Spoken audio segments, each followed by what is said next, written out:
second, people. Let me see who this is. Hello?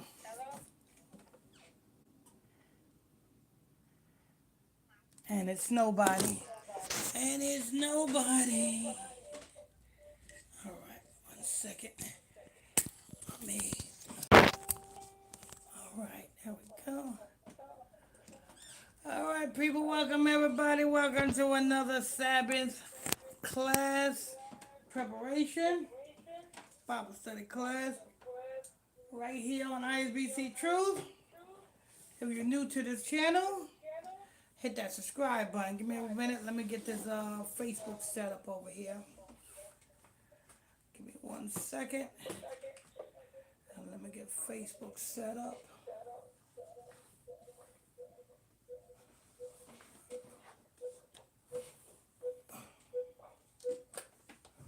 1 second. Let me get Facebook set up over here. And then we will be right with you.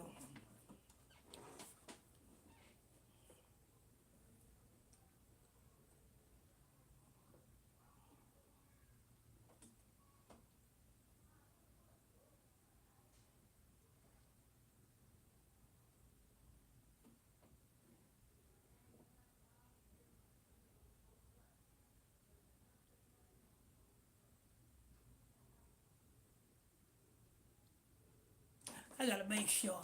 So I'm gonna wait 1 second.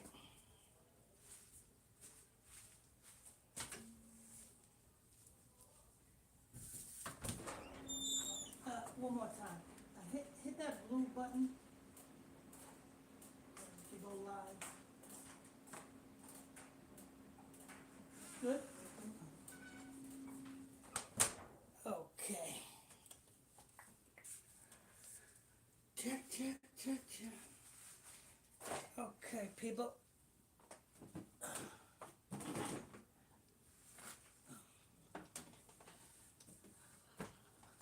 All right.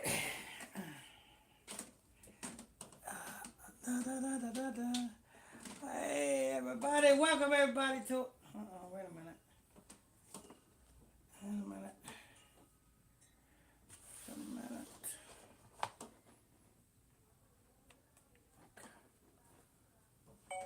Okay. Okay. All right, there we go. All right, people. Let me make sure I'm all right over here. Okay.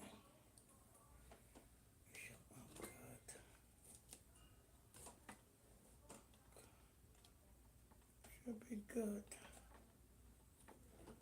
All right. All right, people. Welcome, everybody. Welcome, everybody. Second here.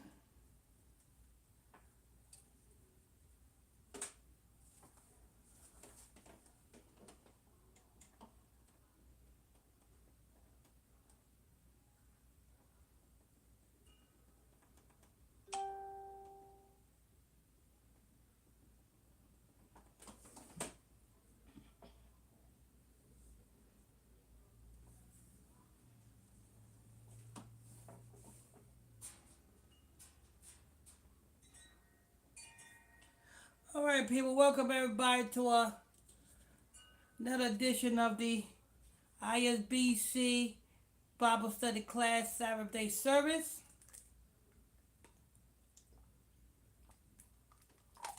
This is just a preparation, the Bible Study Class.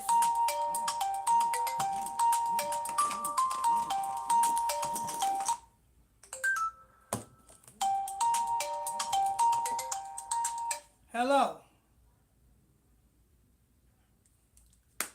All right, this is just a Bible Study Class preparation.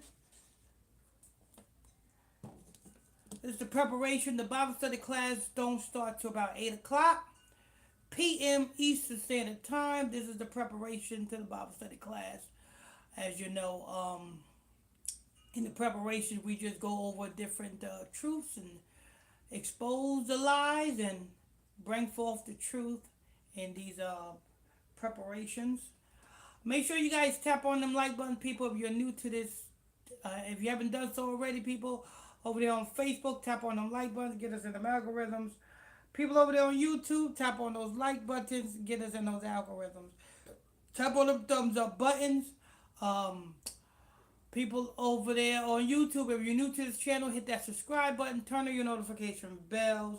Hit that subscribe button, turn on your notification bells. People on Facebook do the same. Hit that follow button, turn on your notifications. If you want to call in, instead of tuning in on the broadcasters, the telephone number right there in the title over there on Facebook. Telephone number is 978 890 8900. That's 978 890 8900.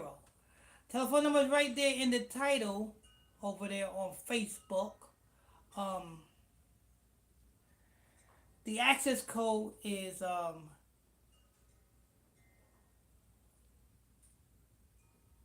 365-310 pound. The access code is 365-310 pound.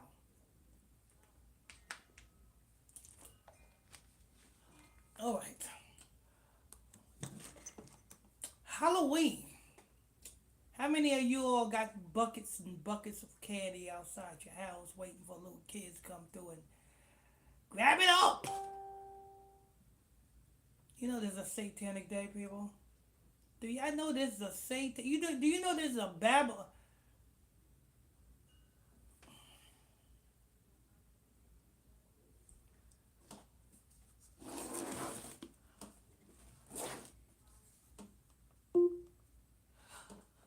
Alexa, how was Halloween celebrated in Babylon?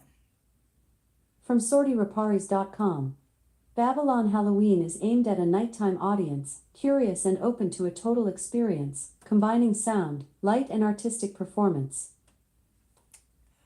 Alexa, how was Halloween celebrated in Babylon?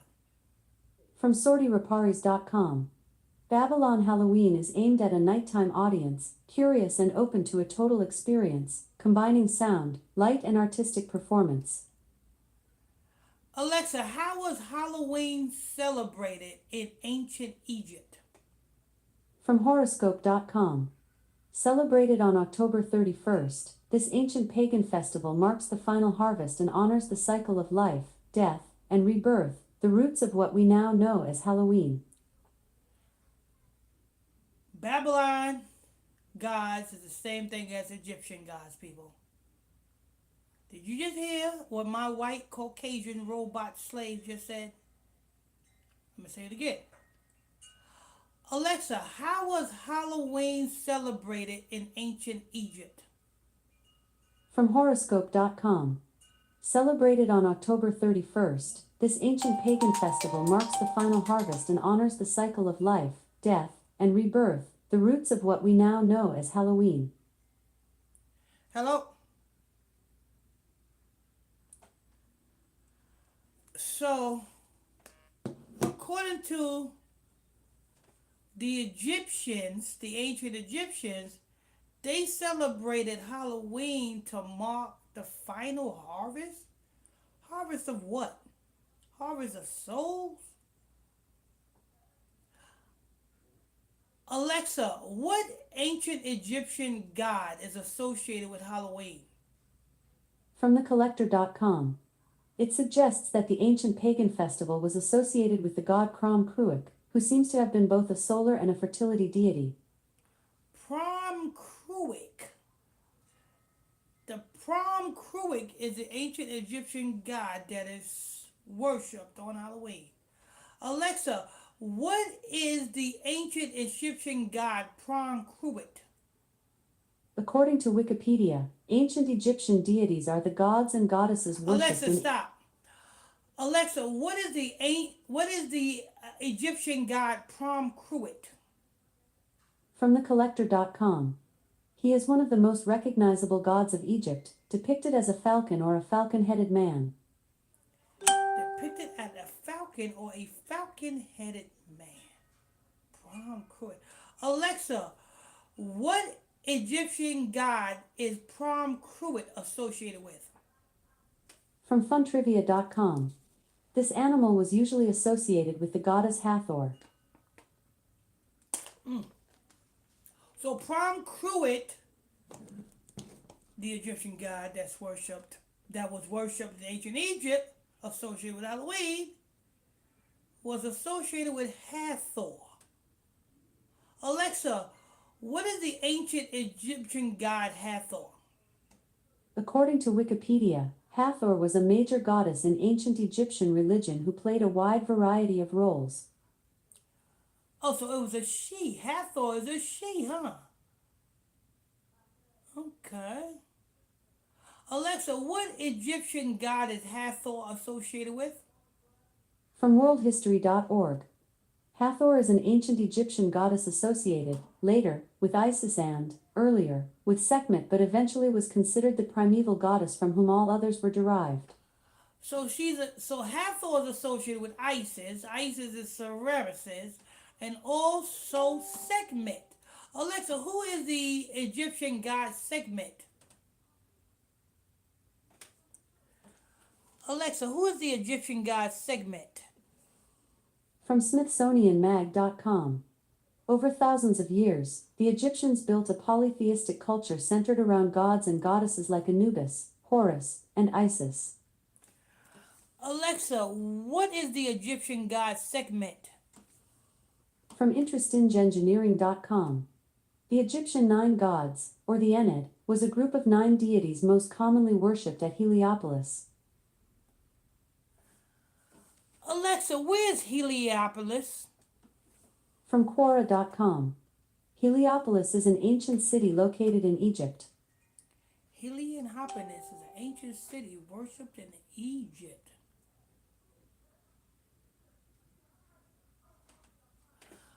Alexa, what activities is done in Heliopolis?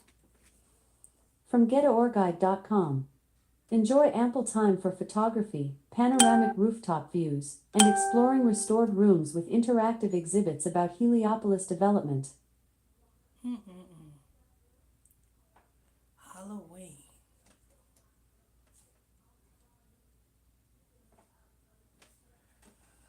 Alexa, what is the history of Halloween? Halloween is celebrated on October 31st, 2026. Halloween can be traced back to a 2,000-year-old Celtic festival called Samhain, which means summer's end in Gaelic. In what is now Ireland, the United Kingdom and northern France, the Celts would dress in disguises to ward off ghosts and would beg door to door for food. Samhain.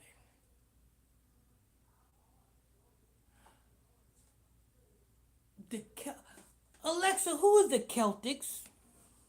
According to Wikipedia, the Boston Celtics are an American professional basketball Alexa, team. stop. Alexa, who is the ancient Celtics? From Weebly.com. The historical Celtics were a diverse group of tribal societies in Iron Age Europe dated from 750 BC to 12 BC. The Celts were the most powerful civilization to rule in Central and Northern Europe. Celtic culture formed in the early Iron Age in Central Europe. Alexa, what nationality was the Celtics? From Quora.com. The Celtics, particularly in the context of the Boston Celtics basketball team, Alexa, stop. Alexa, what nationality are the Celtics?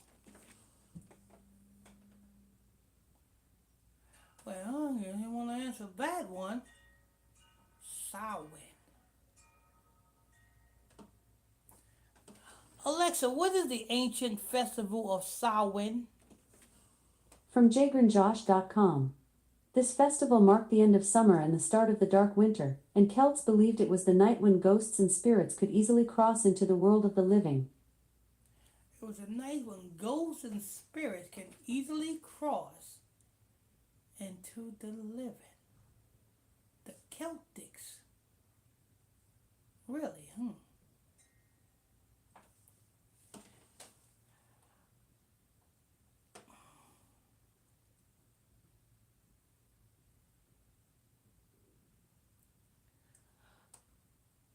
Alexa, what is the religion of the Celtics? A Celtic's religion is Christianity. Hmm. Lord, Lord, Lord.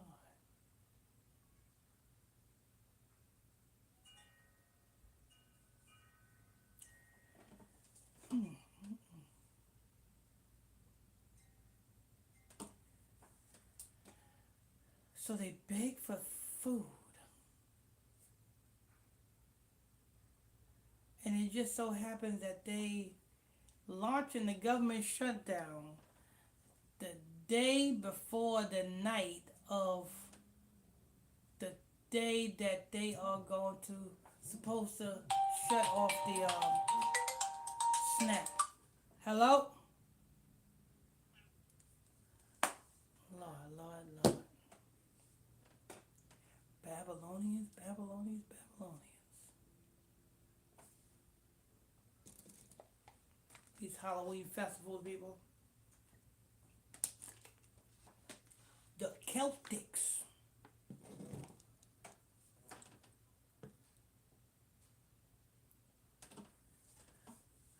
Alexa, before the Celtics, who celebrated Halloween? From DukeChronicle.com. According to Gary Kreitz, a graduate student in religion, the forebear to Halloween was a Celtic festival called Samhain, which took place on the night before the start of the new calendar year, or November. Before the start of a new calendar year. The new calendar year starts, you know what I'm saying, the end of February and the beginning of March.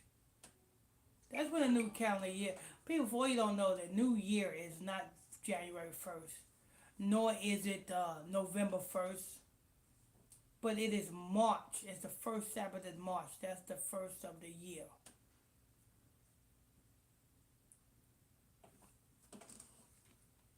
Alexa, what Egyptian god is associated with the number 9? From theledger.com. They say the Egyptians revered the number 9 because they associated it with their sun god, Atum-Ra. Oh, you hear that, people? And what's November? The 9th month. It's a reason why they do these things. It's associated with the number 9. Amun-Ra. Who is Amun-Ra? Alexa, what is the Egyptian god Amun-Ra? From EBSCO.com. Amun-Ra is a significant deity in ancient Egyptian mythology, embodying the fusion of two distinct gods, Amen, originally a wind and lunar deity worshipped in Thebes, and Ra, the sun god revered in Heliopolis.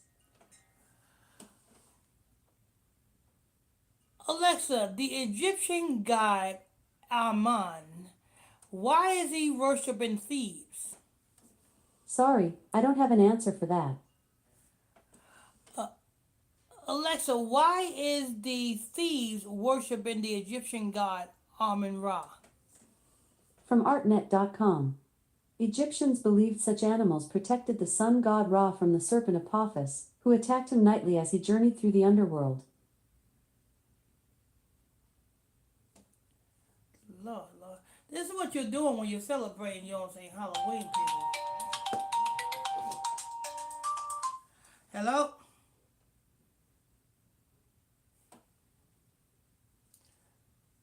This is what you're doing when you're celebrating Halloween, people.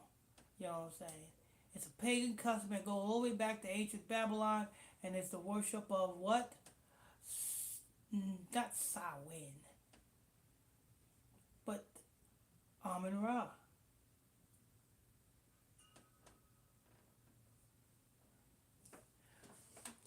Alexa, what Egyptian god is Samhain associated with? From StackExchange.com. He is traditionally associated with Horus, Amun or Ra. So Samhain, which is the Celtics' way of celebrating Halloween, is associated with Amun-Ra. So it goes back to Amun-Ra, which is the 9th month, which the 9th month is next month, which is tomorrow. which is named after Tammuz slash Amun Ra.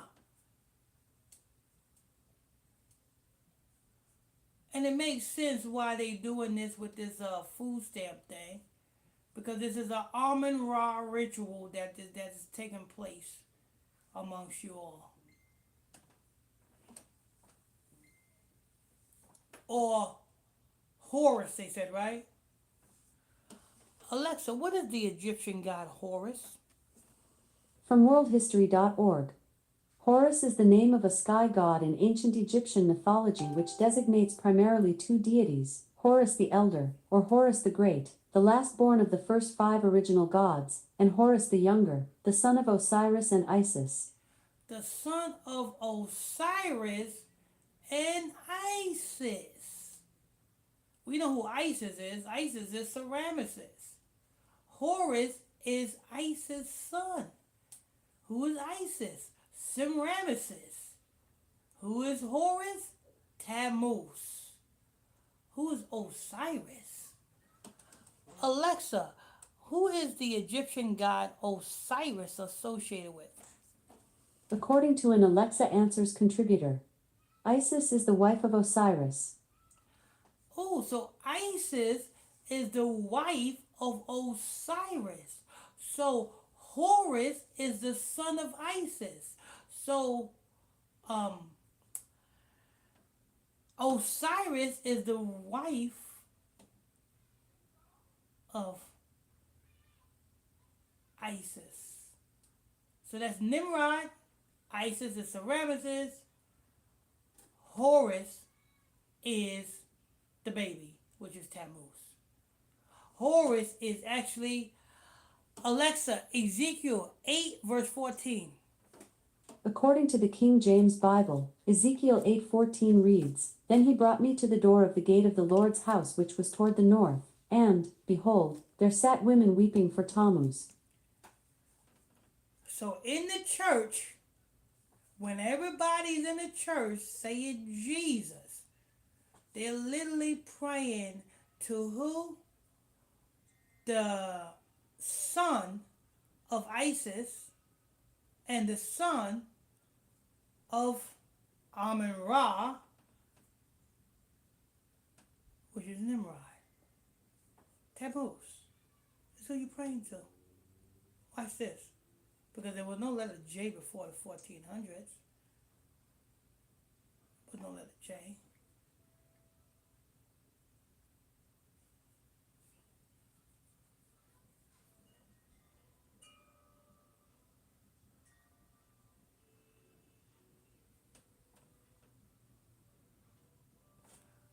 Alexa, why was the letter J made? From Quora.com. The letter J was essentially invented to represent the consonant sound, distinguishing it from both I and G, and Yesus, which had acquired the I as consonant sound, became Jesus. Lord.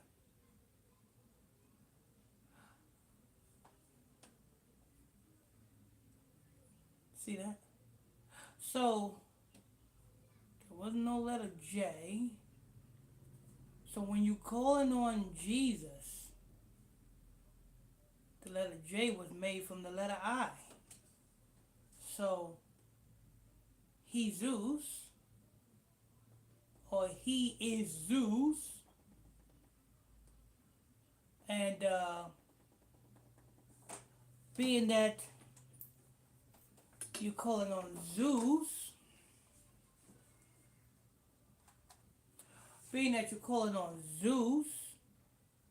instead of Yeshaya,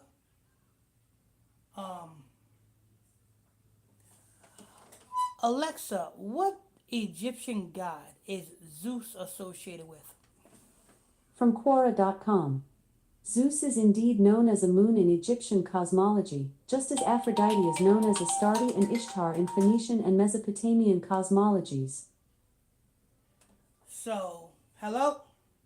So Zeus is associated with Ishtar and Aphrodite?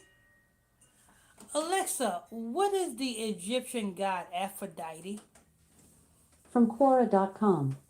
The closest Egyptian version of Aphrodite was Hathor, their goddess of love, beauty, and fertility, although some aspects of Isis also approximate to the Greek Aphrodite.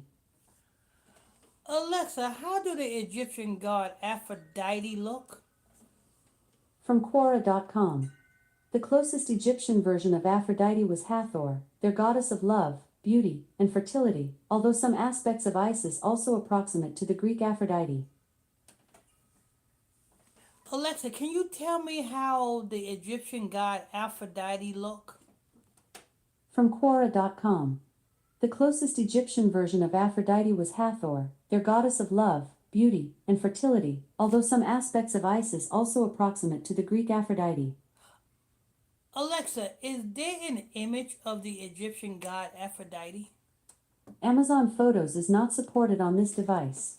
View your photos using the Amazon Photos app or website, or on devices like Fire TV or Echo Show.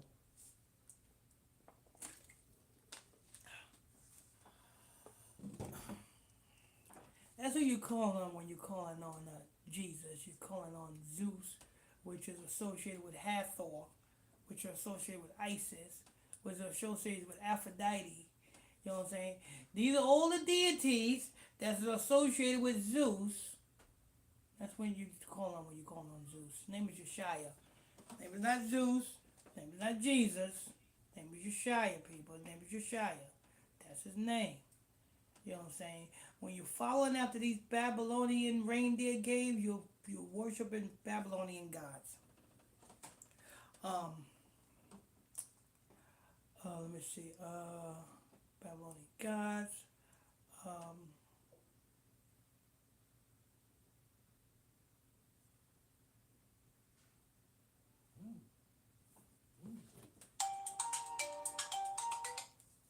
hello.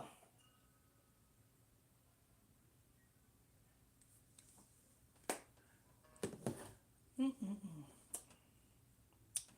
So everybody's out for Halloween. Did you not know that next month is the 9th month? It's not the 11th month. It's the 9th month. Named after Timrod or Tammuz. A lot of rituals going down next month.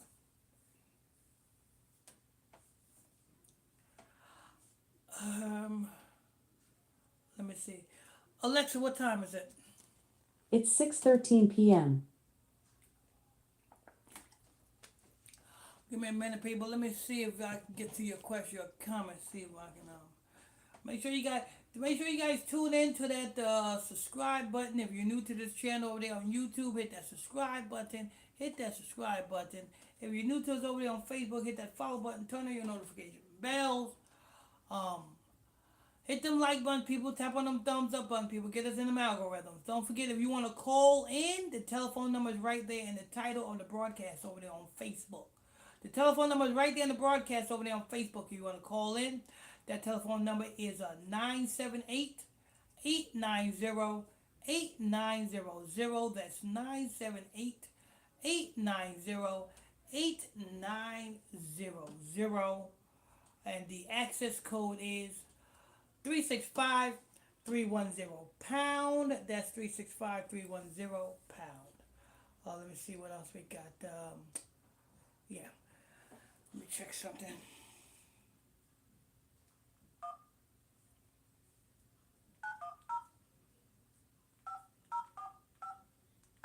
This is not a valid menu option.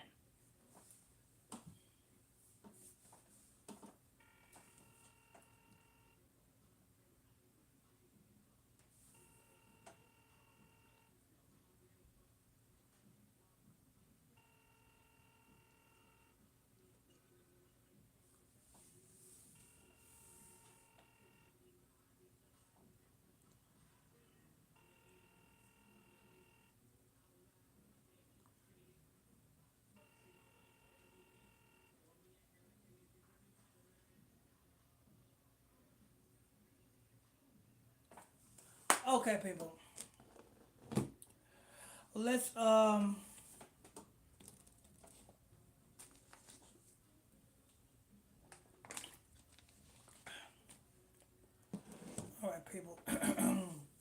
Let's see what we got. Let's see what we got. You know what I'm saying? Halloween. Halloween.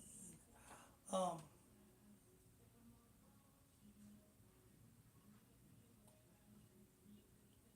what was it? Fair use for educational purposes only. Fair use for educational purposes only.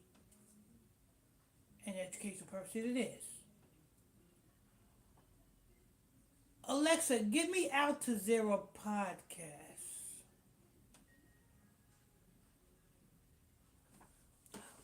Alexa, give me Out to Zero podcast on TuneIn. Here's Al Jazeera World from TuneIn. Here's Painting in the Dark, Al Jazeera World.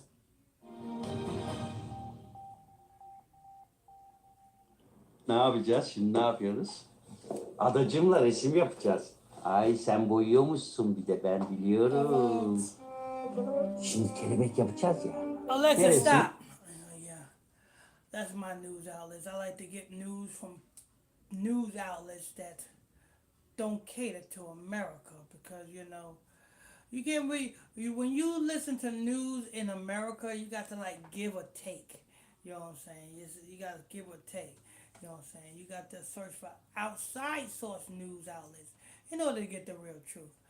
But we'll go to that in a minute. We're just gonna go over a couple of little news headlines, see what's going on in the news. So we're gonna go to NPR. Fair use for educational purposes only.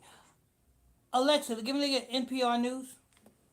Getting NPR News now from Amazon Music. Here's the latest episode, NPR News, October 31st, 2025, 5 p.m. EDT.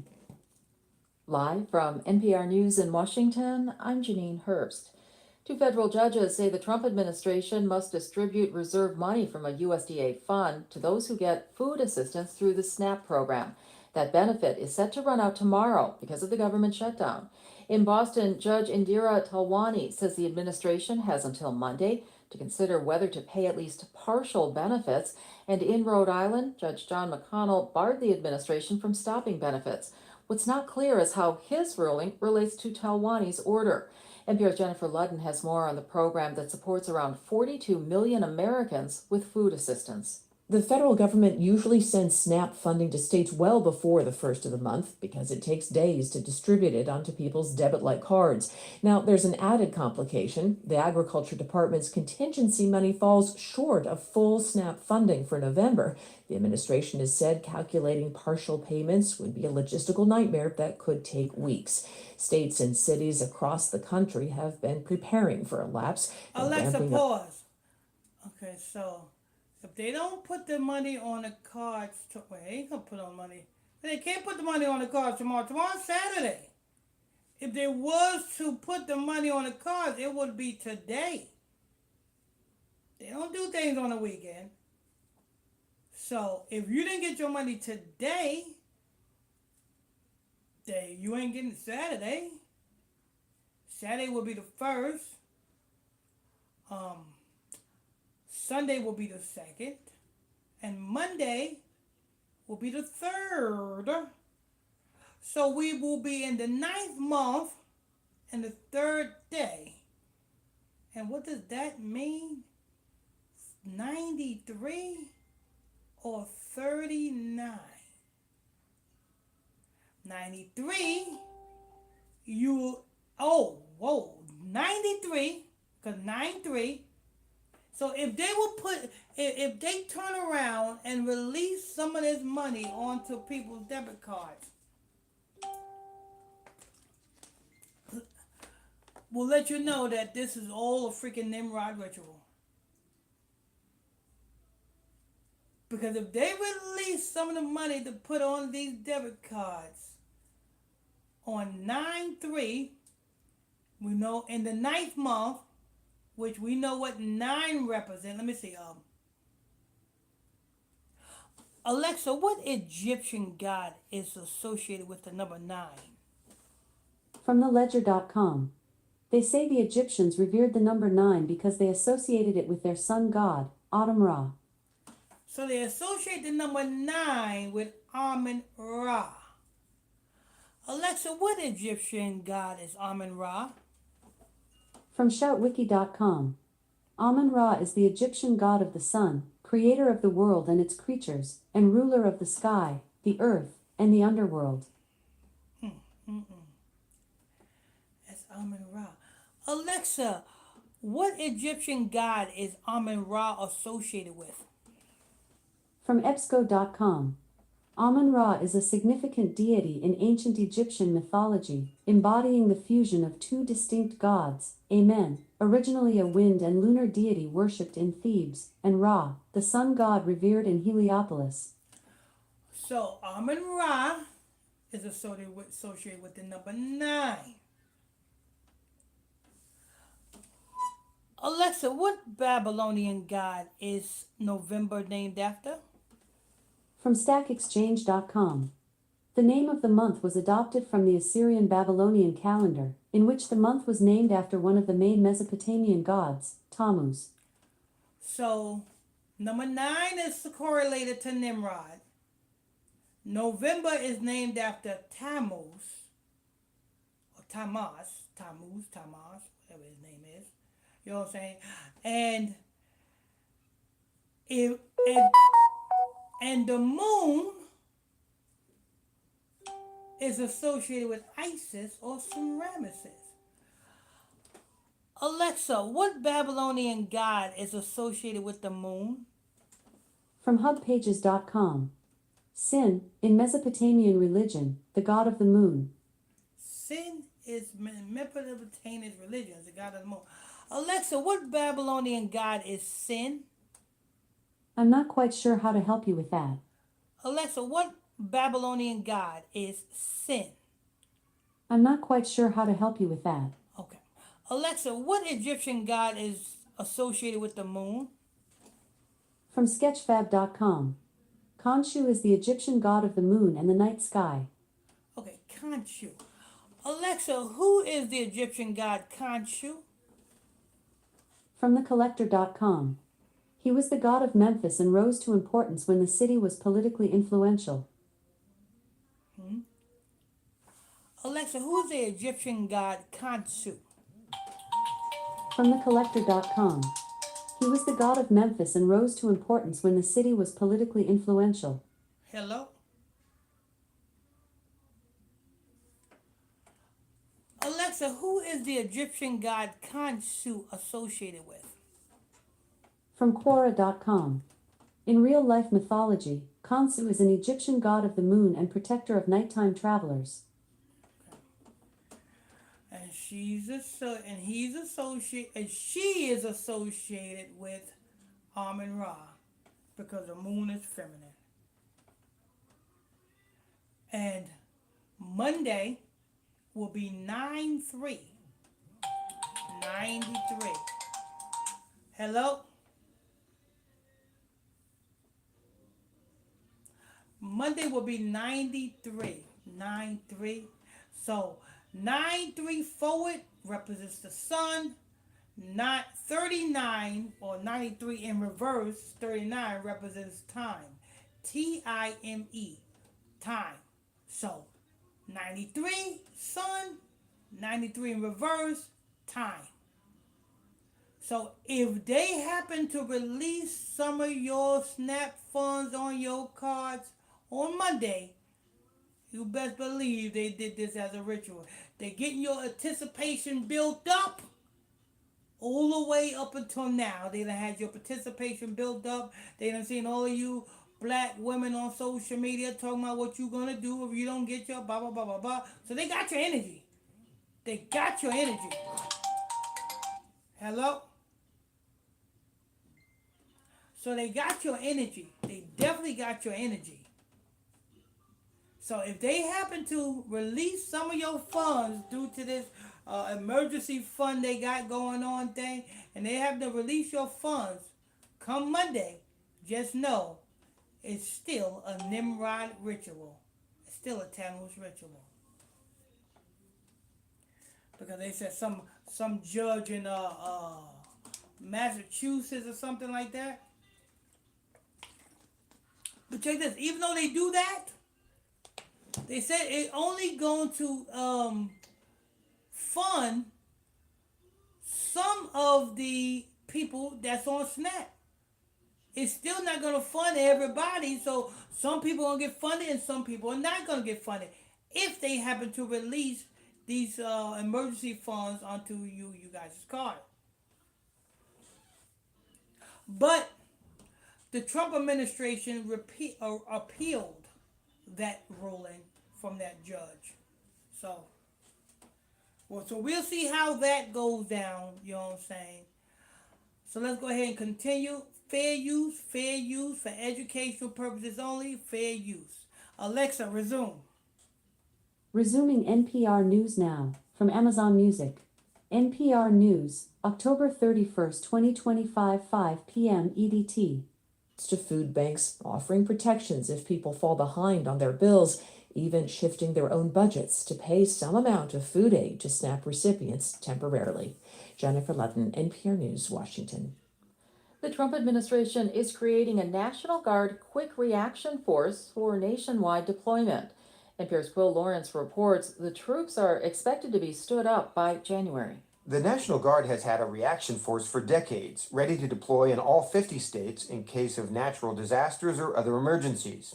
But in August, the Trump administration ordered the Guard to create a standing quick reaction force that could be deployed nationwide. A Guard spokesman told Alexa, NPR... pause. Trump is doing a lot. Do he know something that we don't know? Well, I'm not saying we. You know what I'm saying? Do he know something that the general public don't know? Because you know that Trump also ushered or decreed that the military start nuclear drills or nuclear testing. And now he's creating an instant reaction so that the National Guard can be deployed at a single moment. Do he know something that the general public don't know? People, there's a war going on outside and no one is safe from. You can run, but you can't hide forever. You can run. You know what I'm saying? Because these powers that be, they preparing for the war.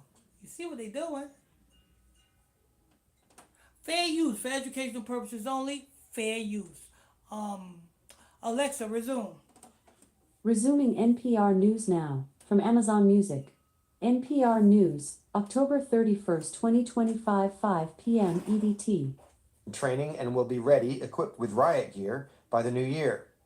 President Trump has spoken openly about sending Guard troops and even active duty military troops into U.S. states and cities led by his political opponents. Trump says the troops are needed for immigration enforcement and to control largely peaceful protests.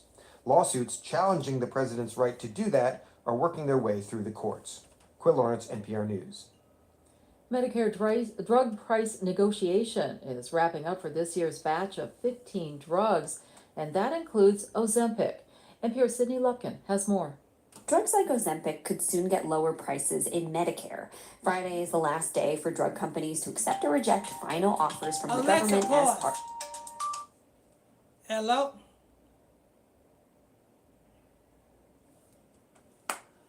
Fair use for educational purposes only. Fair use for educational purposes only. People, that's just the preparation to the Bible study class. The Bible study class starts at 8 o'clock tonight.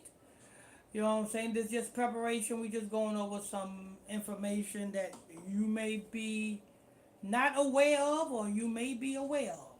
You know what I'm saying? If you're new to us over there on YouTube, hit that subscribe button. Turn on your notification bells. If you're new to us over there on YouTube, hit that subscribe button. Turn on your notification bells. Tap on them like buttons. Get us in them algorithms. People on Facebook do the same. If you want to call in, the telephone number is right there in the title. Oh yeah, I forgot to tell you that tonight's Bible study class. The ninth class lesson title is Remember the Things of Old. Because you can't possibly know where you're going if you don't know where you came from. Remember the days of old. That's what tonight's title of tonight's class is going to be. If you want to call in, the telephone number is right there in the title, people over there on Facebook. That telephone number is 978 890 8900. That's 978 890 8900. And the access code is 365 310 pound.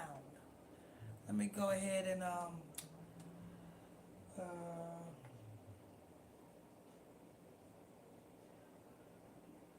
yeah.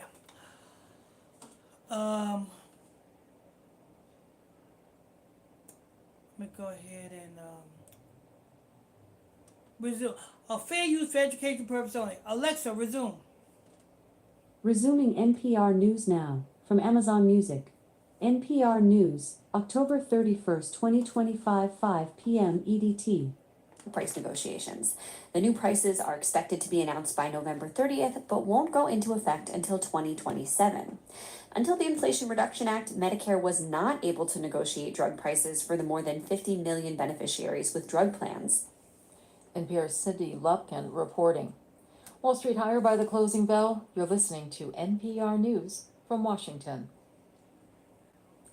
Israel says it's received the bodies of 2 male hostages killed in Gaza during the 2-year-long war. For every hostage body returned to Israel, 15 Palestinian bodies are returned to Gaza. NPR's Aya Batrawi has more on this fragile phase of the ceasefire. Israel says it's confirmed the identities of the 2 hostage bodies. One was an elder founder of kibbutz Nir Oz, an Israeli community. Alexa, stop. They need to stop it. They need to stop it. Ain't no bodies. It's all propaganda. Ain't no damn bodies. This is all about regime change.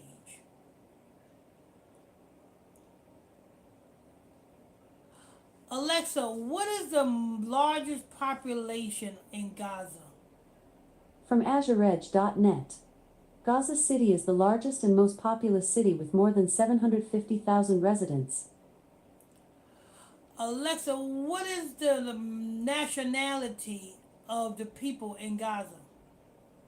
According to an Alexa Answers contributor, Gaza is mostly populated by Palestinians. Arabs.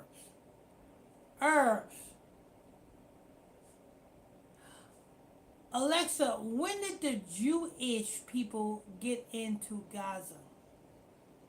The Jewish Museum was created in 1904. Alexa, stop. Alexa, when did the Jewish people get into Israel? The Jewish Museum was created in 1904. Alexa, when did the Jewish people obtain Israel? I'm not quite sure how to help you with that. Yeah, I bet you don't. You know what I'm saying? Ain't no bodies, people. The only reason why, you know what I'm saying, these Ashkenazis, Mr. Yahoo and them, you know what I'm saying, is they want regime change. They want to take over, you know what I'm saying, because they are mad because the real Jews still rule. You know what I'm saying? And at the end of the day, we are going to take everything back. And Yahoo and the Ashkenazis know that. You know what I'm saying? And Israel is not that little piece. Israel is all over there, Gaza, all of that, Iraq, and all of that. All that's Israel. Israel is a big place, not a small place. The real Israel is in America, in Haiti, in Puerto Rico, in Mexico, in Guatemala, in Honduras, in El Salvador. The Israelites is over here on this side of the earth. Y'all need to stop, you know what I'm saying, talking about, oh, well, you know, it's the Igbos. The Igbos are Israelites. No, we not. We are not Igbos. Alexa, what is the religion of the Igbos? We are not Igbos. The Igbos are Africans, people.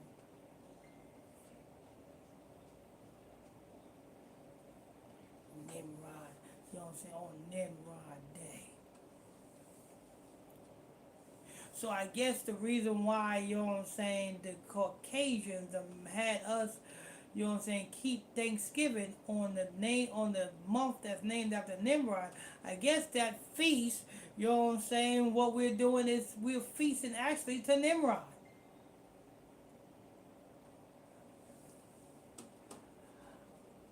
Alexa, when was the first Thanksgiving? Thanksgiving was first celebrated by the Pilgrims and members of the Wampanoag tribe in the fall of 1621. Harvest feasts were practiced in New England, but didn't spread until George Washington made it a yearly tradition in 1789 and Abraham Lincoln signed a proclamation in 1863. On December 26, 1941, Franklin D. Roosevelt signed a resolution making Thanksgiving the fourth Thursday of November. Megan, the fourth Thursday of November. The fourth Thursday of the ninth month, 49 or 94 of November. Franklin D. Roosevelt, George Washington, these people is the ones that gave us Thanksgiving? On the fourth Thursday of November. Alexa, what Egyptian god is associated with the number 4? From CourseHero.com. Number 4 is Anubis, god of death and the afterlife. He offered protection to those in the afterlife, depicted to have a canine head.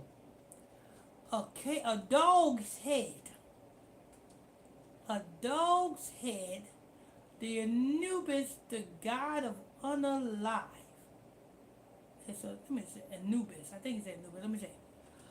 Alexa, what Egyptian god is associated with the number 4? From CourseHero.com. Number 4 is Anubis, god of death and the afterlife. He offered protection to those in the afterlife, depicted to have a canine head.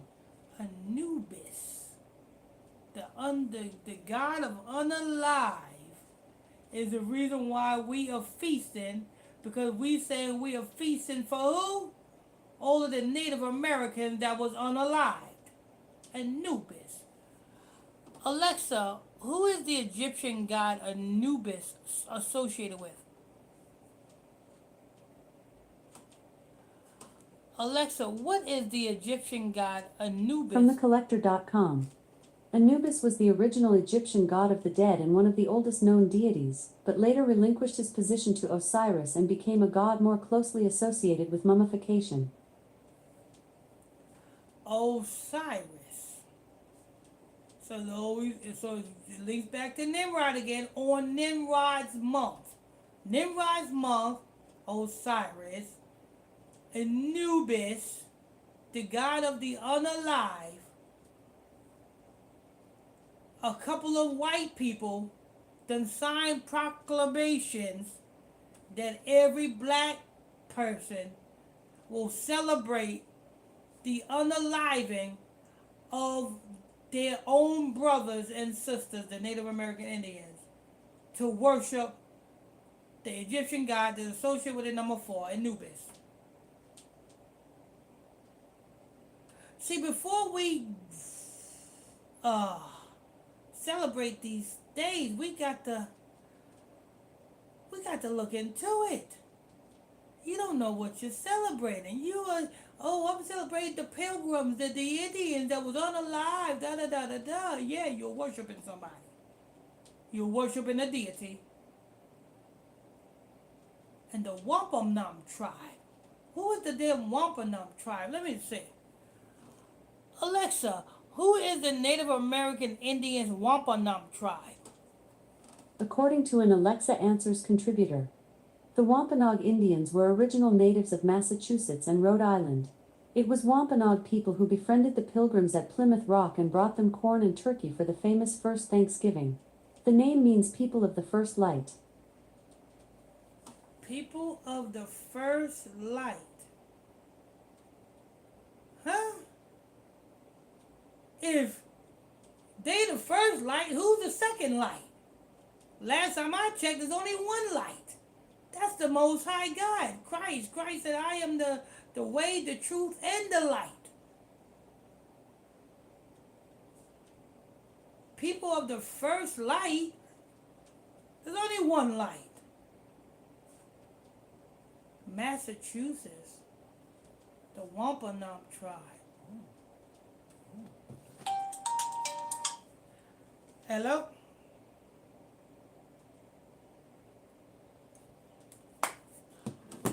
Alexa, what is the Native American Indians Wampanoag tribe? What's their god? From worldhistory.org. The spirituality of the tribes of the Wampanoag Confederacy was based on the concept of the good spirit Kiaden who had created the world, though, in some stories, it is the divine giant Mashap, and the spirits which inhabit all things. Mashop and Keaton. Alexa, what is the Wampanoag tribe god Keaton? From worldhistory.org. The spirituality of the tribes of the Wampanoag Confederacy was based on the concept of the good spirit Kiaden who had created the world, though, in some stories, it is the divine giant Mashap, and the spirits which inhabit all things. Divine giant Mashop.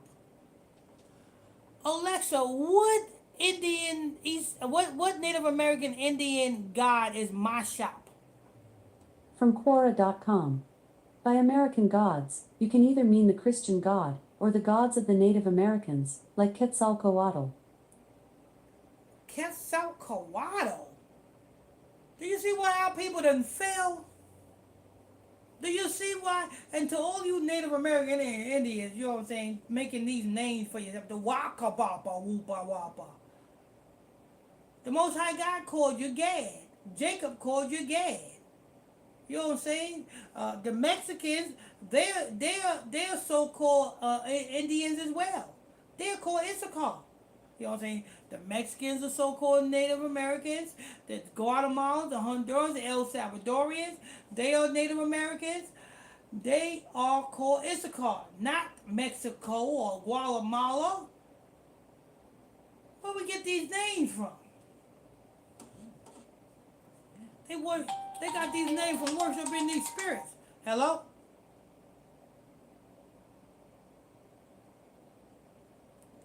They got these names from worshiping these spirits.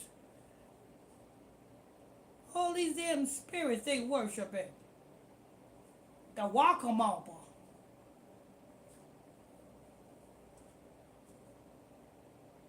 It said they was the first one, that tribe was the first one that met the Europeans. Alexa, who is the Native American Indian Wampanoag tribe? From worldhistory.org. The Wampanoag Confederacy was a coalition of over 30 Algonquian-speaking Native American tribes who lived in the region of modern-day New England, specifically from Rhode Island down through Massachusetts and parts of Connecticut.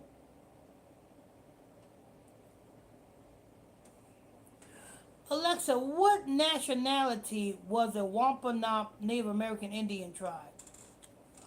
According to an Alexa Answers contributor, the Wampanoags are a member of a confederacy of North American peoples of southeastern Massachusetts who spoke the extinct Algonquian language Massachusetts.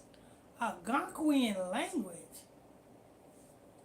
Alexa, what is the Native American Indian, the Wampanoag tribe, Algonquian language? From CourseHero.com. Wampanoag are Native Americans who speak an Algonquian dialect. Algonquian dialect? Alexa, what is the Algonquian dialect? From dbepedia.org. It is a dialect of Nahuatl, a language of the Uto-Aztecan family. Uto and Aztecan family? It ain't Hebrew. I mean, what the Aztec? So the Aztecs, so the Mexicans, right? That's not a damn language. They Hebrew. Algonquian.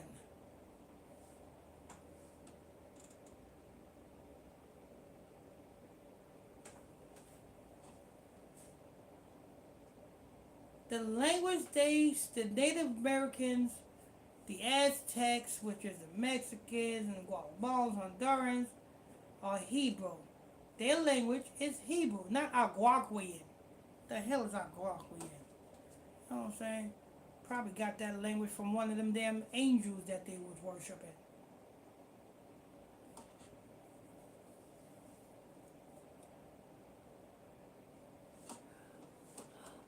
Alexa, what happened to the Wampanoag tribe? Sorry, I don't have an answer for that. Alexa, what happened to the Native American Indian Wampanoag tribe? From Quora.com. The Wampanoag were driven off their land and many were forced to convert to Christianity. The Wampanoag was driven off their land, and many of them was forced to convert to Christianity.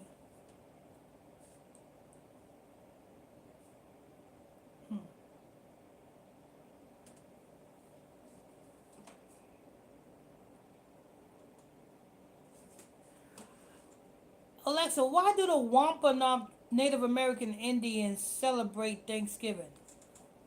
From JagrinJosh.com.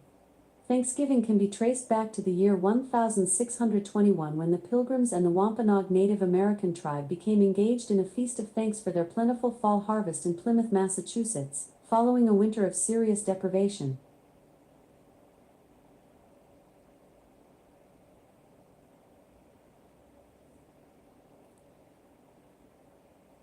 Where's that in the Bible?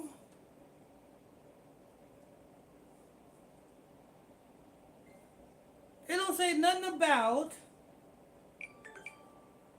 hold no damn feast in the 9th month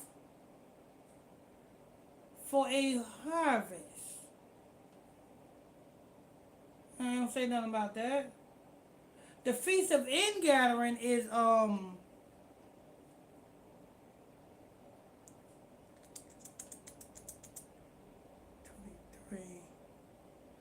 Alexa, Leviticus 23 verse 24.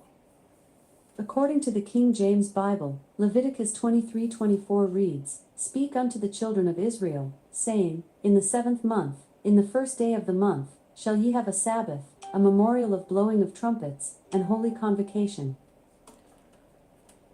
Blowing of the trumpets in the 7th month. Alexa, Leviticus 23 verse 24. According to the King James Bible, Leviticus 23:24 reads, "Speak unto the children of Israel, saying, In the 7th month, in the 1st day of the month, shall ye have a Sabbath, a memorial of blowing of trumpets, and holy convocation." In the 7th month. When is the 7th month? September. Not the 9th month. Not the 8th month. This is where we hold the blowing of the trumpets. Let's see what we do next. Alexa, Leviticus 23 verse 25. According to the King James Bible, Leviticus 23:25 reads, "Ye shall do no servile work therein, but ye shall offer an offering made by fire unto the Lord." And what is an offering made by fire? What you do when you cook your barbecue. You put that meat under fire and you cook it till it's well done. You make sure you cook it when the sun is up, not when the sun is down. That's what you do, you know what I'm saying, on the first Sabbath in September. That Friday, you cook your meat.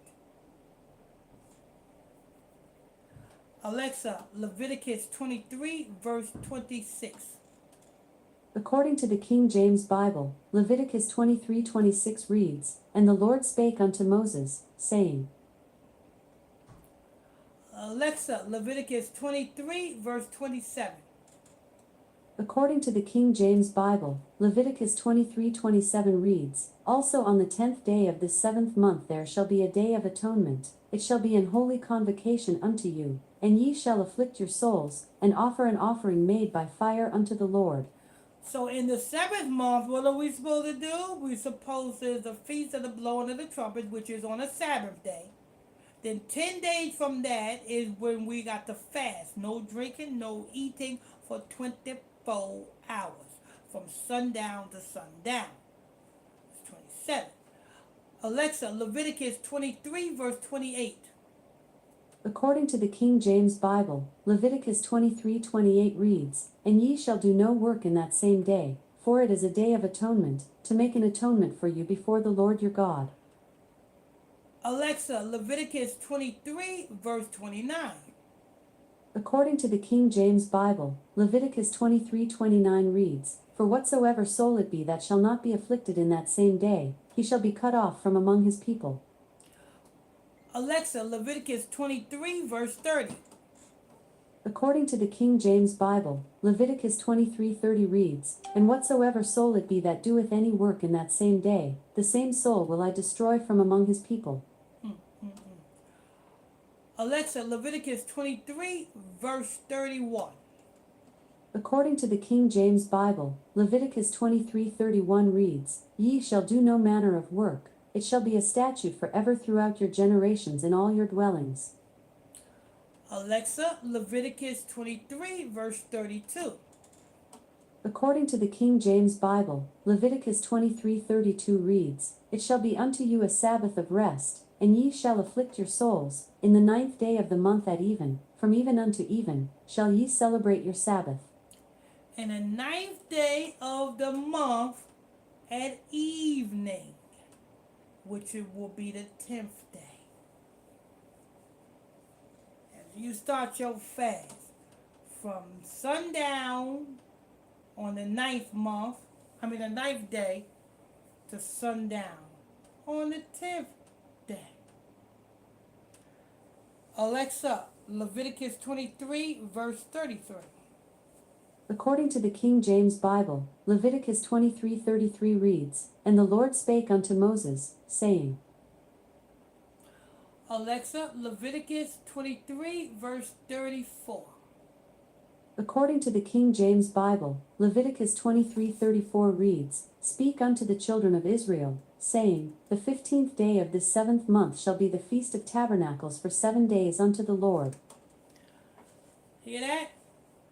Now that is the Feast of Ingathering. You all see? That's your final harvest, is the Feast of Tabernacles. Not Halloween. Oh, there we go. Brother Jeff.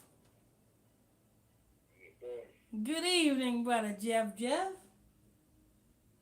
evening, everyone. How's it going? Well, you went off on Tuesday yesterday, Doctor. Huh? You went off on Tuesday yesterday. Yeah, I had to tell, you know what I'm saying, to tell the whole world that they don't have to worry about the government not giving them food stamps. Because Drewski is your food for not just all year. Drewski can feed you for about a couple of decades. All you have to do is keep chopping away off of that nigger's fat. And you got food for decades, for generations. You can feed your children's children off of Drewski. Since he wanna, you know what I'm saying, make mockery of the Israelites. Anyway, that was then. What we gonna get into? What we got on them comment boards? Okay, on Facebook. Robert Gilbert says, "Shalom, everyone." Robert Gilbert. And Thunder Call says, "Shalom, God's family." I reckon 200 stars. Father Call. Father Carol, blessing peace to Sister Father Carol for her 200 stars. All praise be to the Most High God, to Sister Father Carol.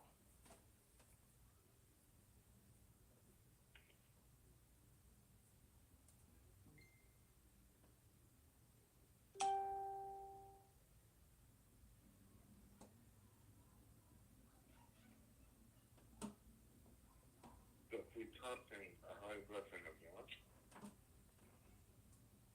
For Western 124. Okay, that's Facebook right there. Make sure you guys tap on them like buttons over there on Facebook. Hit those like buttons. Get us in them algorithm, people. Tap on those like buttons. Get us in them algorithms over there on Facebook. If you want to call in, the telephone number is right there in the title of the broadcast. 978-890-8900. And the access code is 365-310 #.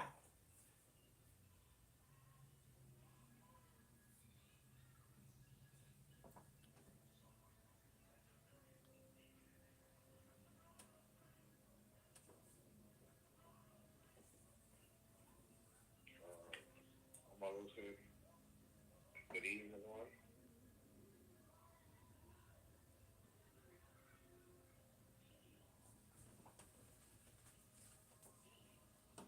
Like that's it for now. All right, all right. What's going on, brother Jeff? Not much. Okay. You know, Kim Kardashian is gonna be going through a ritual pretty soon. Yeah, she might be taking out her mammy. Oh, Kim.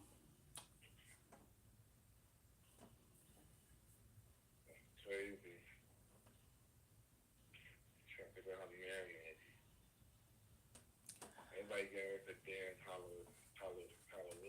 They done already got ready.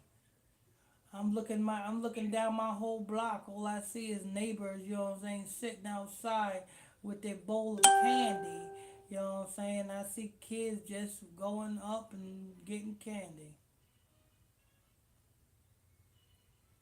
Look at it, they playing Ghostbusters. Hell out of here. Yeah. They playing Ghostbusters. Is something wrong in the neighborhood?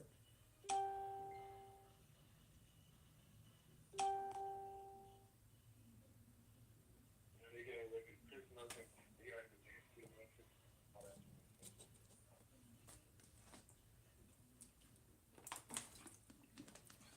And the little kids getting their candies and everything. Little do they know, they are worshiping an Egyptian deity. That's what they doing. Alexa, what is the Egyptian god associated with Halloween? From thecollector.com. It suggests that the ancient pagan festival was associated with the god Krom Kruik, who seems to have been both a solar and a fertility deity. The god Kron Kruit. Alexa, who is the Egyptian god Kron Kruik? From thecollector.com. He is one of the most recognizable gods of Egypt, depicted as a falcon or a falcon-headed man. A falcon or a falcon-headed man is the original worship of Halloween. What you're doing now by, you know what I'm saying, getting candy and all that other stuff, this is a newer, updated version of the worship of Kron Kruit. Alexa, how is the Egyptian god Kron Kruit worshipped? From wikiwand.com. The Egyptians regarded him as a warlike god, but he could also be invoked as a protective healer.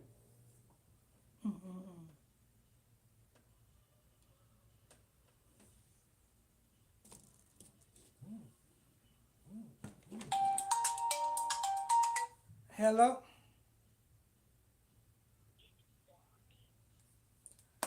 Kron Kruit. Look. Alexa, what did the Egyptians do when worshiping Kron Kruit? From fastercapital.com. The crown was believed to have magical properties that could ward off evil spirits and protect the deceased from harm.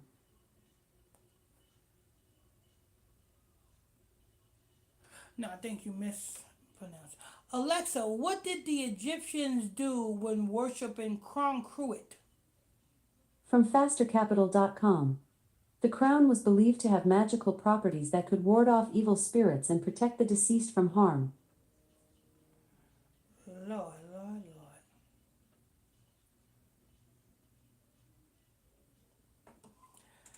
Brother Jefferson, you gonna go out to get some candy?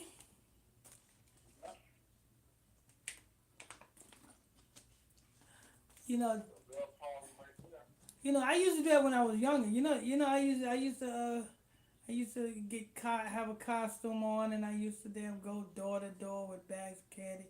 Soon as I get out of school, the first thing I used to do was, you know what I'm saying, put my little costume on, get my little bag or my pillowcase, and go door to door talking about trick or treat. Yeah, I used to do that. We all used to do that. You know what I'm saying? Knowing what we did not know.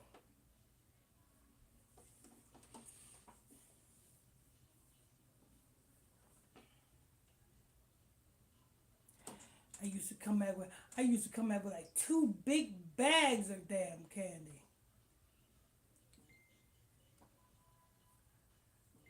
Then I used to go to damn school and sell the candy. 5 cent, 10 cent, 25 cent, lollipops, 25 cents. Yeah, I used to sell the candy back in the schoolyard.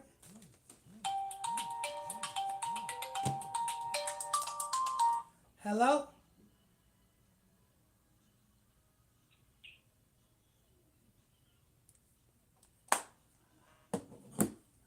You know, them damn satanic scumbags, they don't start this until I'm broadcasting. And they sit back and watching. Yo, I'm gonna call them 100 times. You know what I'm saying? That'll interrupt them. You dumb idiot. You ain't got nothing better to do.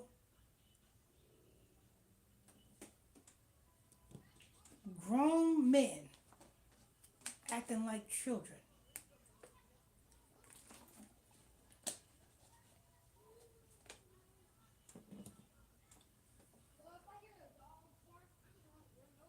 Uh-oh. There goes some more kids.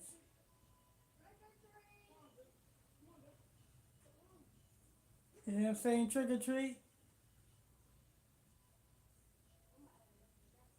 We ain't got no candy here. We should have put a note on the door.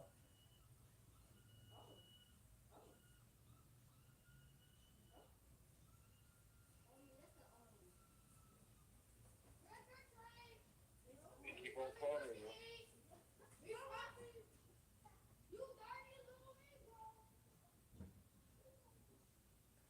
Damn kids. Trick or treat. Lord, Lord. Now, we don't do that candy stuff over here. We should have put a note on the door saying, no candy over here. We give you a Bible. You want a Bible? We'll give you a Bible. That's what we'll give you. We ain't give you no candy. Uh-oh, listen what they play. Listen to what they playing now. They playing Rockwell, Barry Gordy's son. I always Somebody feel, watching me. yeah. I gotta feel like somebody watching. Oh, Well, satanic. Michael Jackson wanna sing the chorus. Yeah, I think Michael Jackson wrote it. As well. No, it was Rockwell that wrote it, and then Oh. he let Michael Jackson sing the chorus. Oh, okay. Yeah, Michael Jackson wanna sing the chorus. Oh. I gotta feel like. We know it's not Rockwell, of course. I mean, Hello? I recorded son, right? Huh? Yeah, I know. That's Barry Gordy's son. Yeah, I know. Recorded son. Yeah, I know. And the damn sugar go there have his own fun out. He didn't have his own fun out. No, He was struggling there, locked up and everything. cause he ain't gonna help his own He a son. Satan. You know what I'm saying? His His son probably said, "No, Daddy, I'm not bending over." Alexa, what happened to what? Wait, Alexa, stop. What's Barry Gordy's son name again? Rockwell. I don't know that one. Rockwell. Alexa, what is Barry Gordy's son name? Barry Gordy's sons are Stephen Gordy, Rockwell, and Carrie Gordy. Rockwell Gordy. Okay. Alexa, what happened to Rockwell Gordy? From FindAGrave.com. Gordon Rockwell passed away on October 16, 2011 at age 81. No, that ain't him. That ain't him, is it? That's a damn lie. That's Yeah, a no, lie. that. That's a lie. Alexa, what happened to Rockwell Gordy? Is it Gordy? From TMZ.com. 49-year-old Rockwell, son of Motown founder Berry Gordy, is divorcing Nicole Moore, citing irreconcilable differences. Nicole Moore. He's not 49. He's 51 years old. He's 51 years old. Oh, that must be a old article that she's pulling up when she was 49. Yeah, old article. Yeah, that's an old article. He born March 15, 1964. He's 61 years old. Oh, 61. Oh, okay. He said, I always feel like. That's Michael Jackson singing the chorus right there. Yeah. And I Michael Jackson says, ain't nothing wrong with little kids sleeping in your bed. That's ludicrous. Yes, it is, Michael. It's not your kids. You are a grown man. You should not be having little kids in your bed. You know what I'm saying? If they sleeping over your house, you should provide living quarters for them to sleep at instead of sleeping in your damn bed.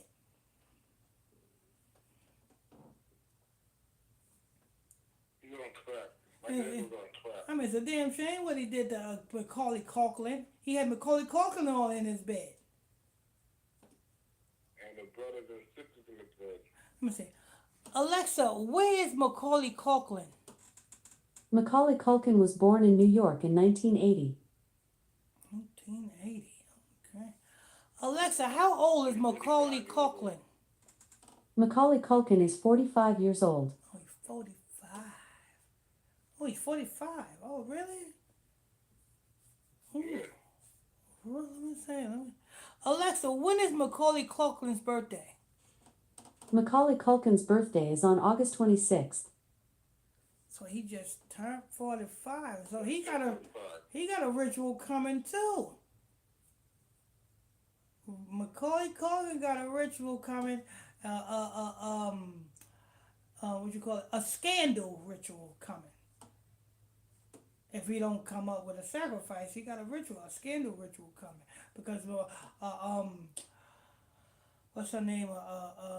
Kim Kardashian just turned 45.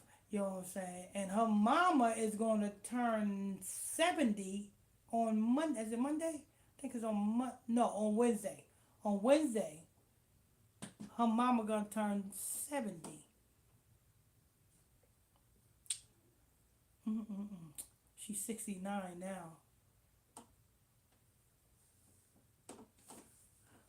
Alexa, what is Macaulay Culkin doing now? According to an Alexa Answers contributor, Macaulay Culkin was a child actor best known for starring as Kevin in the film Home Alone. He is now a musician. Oh, shit. Have you heard any of his music, brother Jefferson? Macaulay Culkin, they say he's a musician now.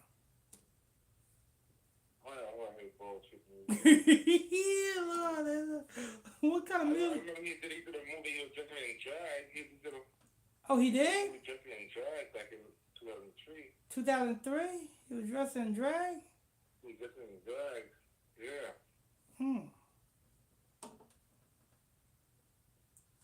Everybody's seen that movie Home Alone. He was bigger than big back then. Everybody had Home Alone 2 and 3. That man was big back then. You know what I'm saying? He was that little cuddly kid. And I bet you Michael Jackson said, yeah, you my little cuddly kid, Macaulay Culkin. Come on, get in this bed. People, this is the preparation to the Bible study class. This is preparation, people. This is just the preparation. Bible study class starts at 8 o'clock p.m. Eastern Standard Time. If you're new to us over there on YouTube, hit that subscribe button. Turn on your notification bells. Tap on them like buttons, people. Get us in the algorithms, people. Tap on them like buttons. Um, what else we got? People over there on Facebook do the same. Hit that follow button. Tap on them like buttons. If you want to call in, the telephone number is right there in the title. The telephone number is what? 978 890 8900. That's 978 890 8900. And the access code is 365-310 pound. To the people over there on Facebook, yeah, we did a report on Kim Kardashian this morning over there on YouTube. You know what I'm saying? Because, she went on TikTok, you know what I'm saying, to say that the moon. Hello? To say that the moon landing don't exist. Which the moon landing don't exist. And I broke that down this morning in that report over there on YouTube. You know what I'm saying, on Kim Kardashian. But I know why she said it, and I know why, you know what I'm saying, she did that. Because what is 45 or 54? If you don't come up with a sacrifice, you got to come up with a scandal. You know what I'm saying? P. Diddy didn't come up with a sacrifice, he came up with a scandal.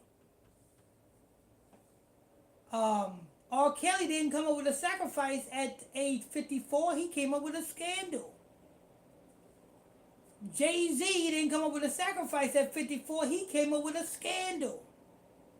Jamie Foxx, scandal. Hello?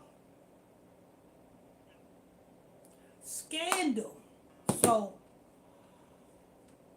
Kim Kardashian just turned 45.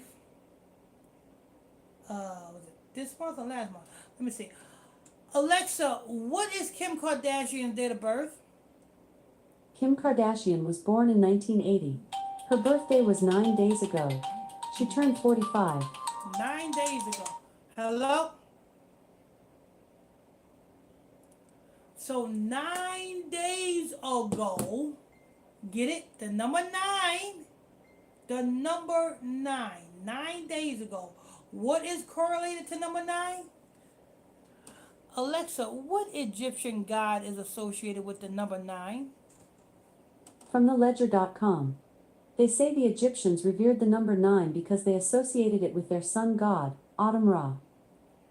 Atum Ra, the sun god, is associated with the number 9. So Nimrod or Tammuz is associated with the number 9. When is November? The 9th month. 9 days after her birthday, what does she come out with?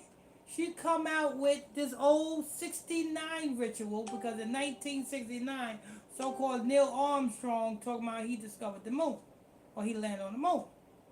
So 9 days from her birthday, she comes out with this about 1969, while her mother is 69. And just 4 days from now, her mother, I think it's 4 days, gonna turn 70. Cause 4 days, let me see, cause her mother's birthday is on the 5th. Her mother's birthday is on the 5th, so that's 1, 2, 3, 4, 5. 5 days from now. 5 days from now, her mother gonna turn 70. What? That's on a Wednesday. What day number of the week is Wednesday? The 4th day of the week. So 4, 5. 5 days is her birthday on the 4th day of the week. 45. How old is Kim Kardashian? 45.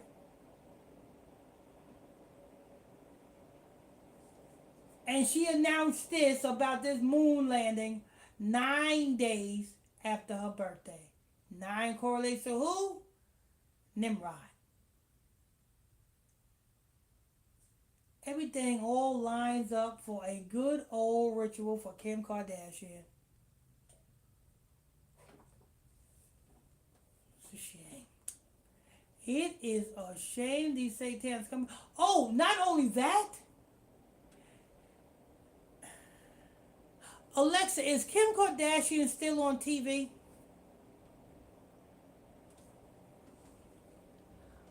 Alexa, is Kim Kardashian still on TV? From metro.co.uk. The reality TV series, following the daily lives of Kim and her sisters, is ending this year after 14 years and 20 seasons. It's ending this year after 14 years and 20 seasons. 20 represents unalive, 14 represent ritual sacrifice. And you know what I told you guys when back in 2021, when Wendy Williams was set to air the final finale of the season of her talk show. Let me see. Alexa, when was the final season of Wendy Williams' talk show? From Distractify.com. The Wendy Williams Show ended in June 2022 after 13 seasons. June 2022 after 13 seasons, but June 2021, not June 2021, but in 2021, September 7th, 7th month, 20th day, is when she was set to air or record the final season of her talk show. Before that Monday came around, that Friday, I said, wait a minute. She's supposed to record the final season of her talk show in the 7th month and the 20th day, which landed on a Monday, which landed on a moon day. I said, oh, she got to come up with a sacrifice. I said, if she don't come with a sacrifice, she's not going to air or record the final season of her episode. And what happened? When that Monday came around, first thing Monday morning, what did we see on the news? Wendy Williams was rushed out of her Manhattan apartment from complications due to C-19. And what I say? I told you she needed to sacrifice that boy that Sunday. On a Sunday. She didn't do it. And that's what happened to her. Now we have Kim Kardashian. 9 days after her birthday, she announced so-called the moon landing was fake. The moon represents Ramesses. Following today, just 5 days from today, while her mother is 69, she is talking about 1969. She is talking, and while her mother is 69, she is talking about something that happened in 1969. And 5 days from today, her mama turned 70.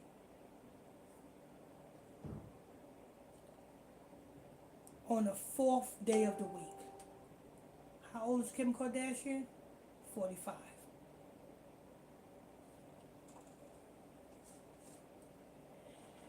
Yep, the numbers are lining up too perfect, people. Make sure you guys tap on them like buttons. People, tap on those like buttons if you haven't done so already. Tap on those like buttons. Get us in the algorithm, people. Get us in the algorithm. Tap on them thumbs up button. You're tuning to the nightly Bible study class.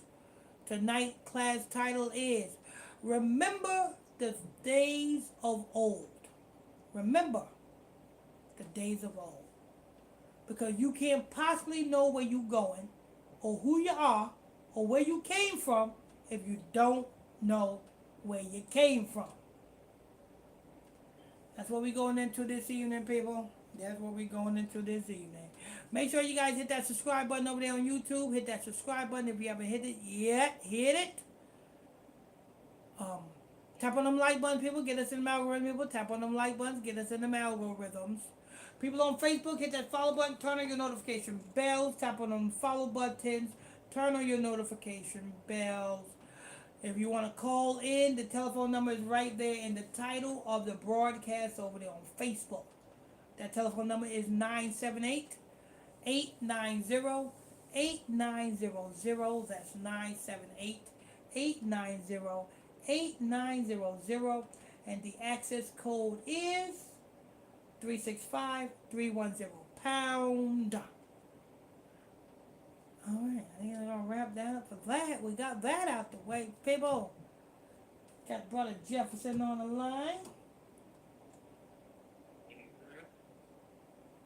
Alexa, what time is it?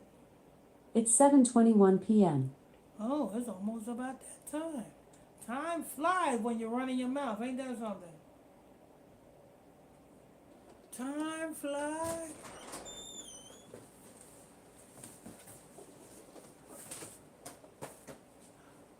Yeah, this is something else over there.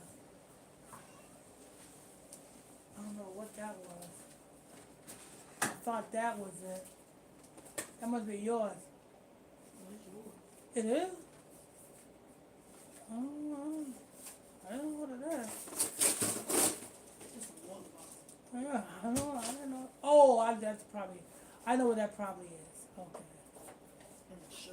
Yeah, that's probably promos. That's probably promos. Okay. Yeah, no, it's probably promos. Let me see.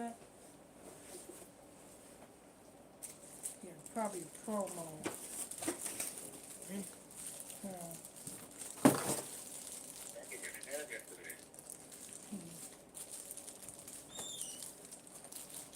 Probably promos. They want me to order these promos. What do you think about these water bottles? Should I order more? Should I order these water bottles next? Add this to our product list.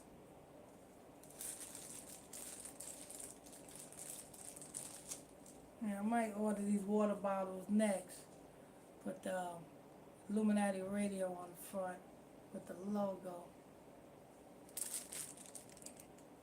Yeah, probably order these water bottles next. Be on the lookout. We might have these water bottles on the product list next, people. Might have these water bottles on the product list next.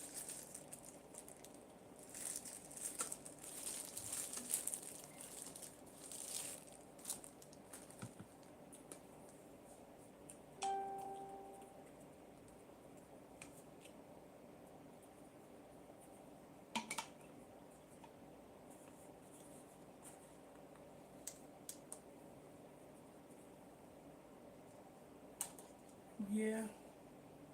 I'm probably gonna get on the phone tomorrow with the people. Give me a couple of hundreds of these. Add that to the product list.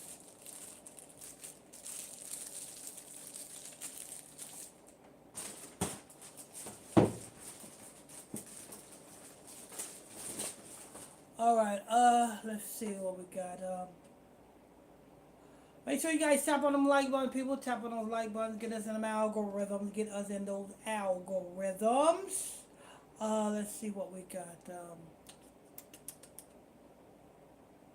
Oh, wait a minute. Let me see something real quick. Be right back, people. Be right back. Hold the fort down, Brother Israel. Brother Jefferson. Hold the fort down.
man. Orange man? You know, track that into her.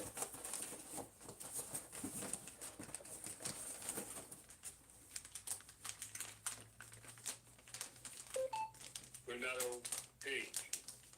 Just joined the conference. How to play Baraka. That's brother Ronaldo. Brother Jefferson. Yeah, that's brother Ronaldo. Baraka back to Michael Smith. Brother Ronaldo Page. Yes, sir. My goodness. Shabbat shalom, everyone. Hello? Just joined the conference. Hello?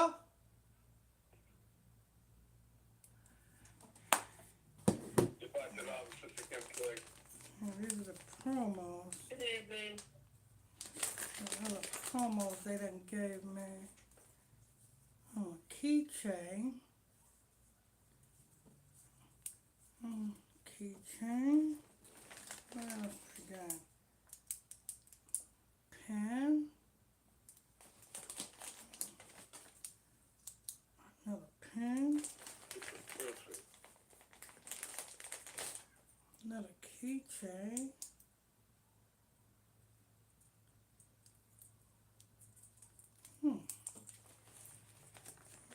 I'll see what I'll order next. Probably pens or something. What is this?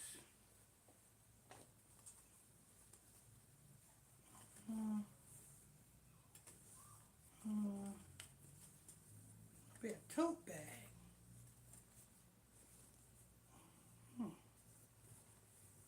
Probably get a tote bag next. Probably get a tote bag next. Let's see what we got on that. One second.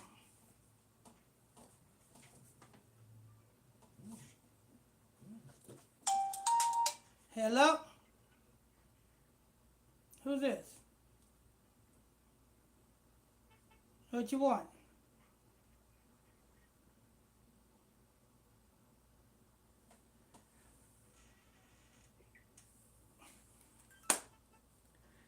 Damn, people don't.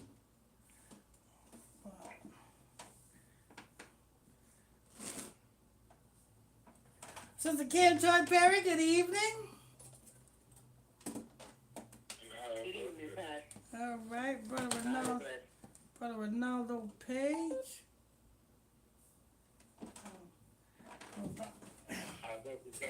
All right.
Just join the conference. We're at a Monday. God bless you. All right.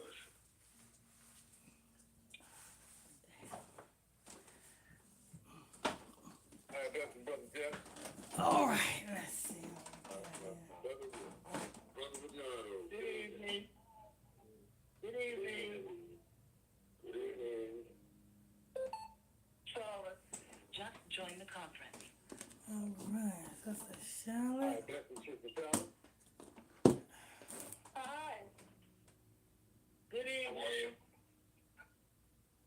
Good evening, everyone. Good evening. Good evening, Sister Charlotte. Good evening. Pastor, did you mail out the teacups yet? Hey, did you mail out the teacups yet? Oh. You're not talking to me. Uh, No, I'm talking to the pastor. Oh, okay. I'll get it done. I'll get it done. Well, I can't get it done to tomorrow. Tomorrow's Saturday. I'm gonna get it done Monday. I'm gonna make it my business. Jackson? I'm gonna make it my business to get it done. Hold on one second. All right, blessings, Sister Jackson. Shabbat shalom. Good evening. Happy birthday. Shabbat shalom.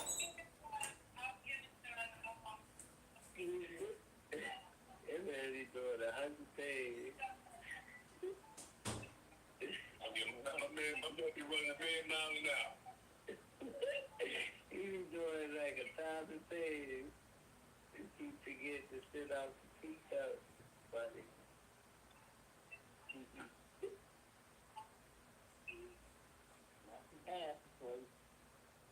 Mm-hmm.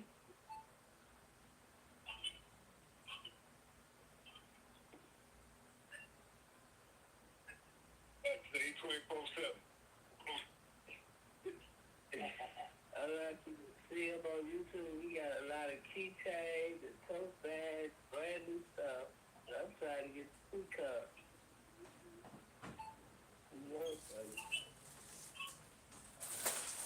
And the t-shirt, the new t-shirt. Okay. They say you running with a Ruach HaKodesh. He 24/7. Yeah. Yeah, you forget these Okay, sister. Sister Kim Toy. Yes, sir.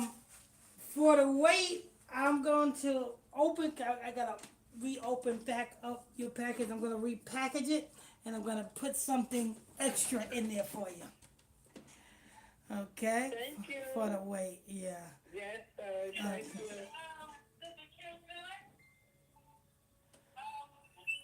Somebody got me on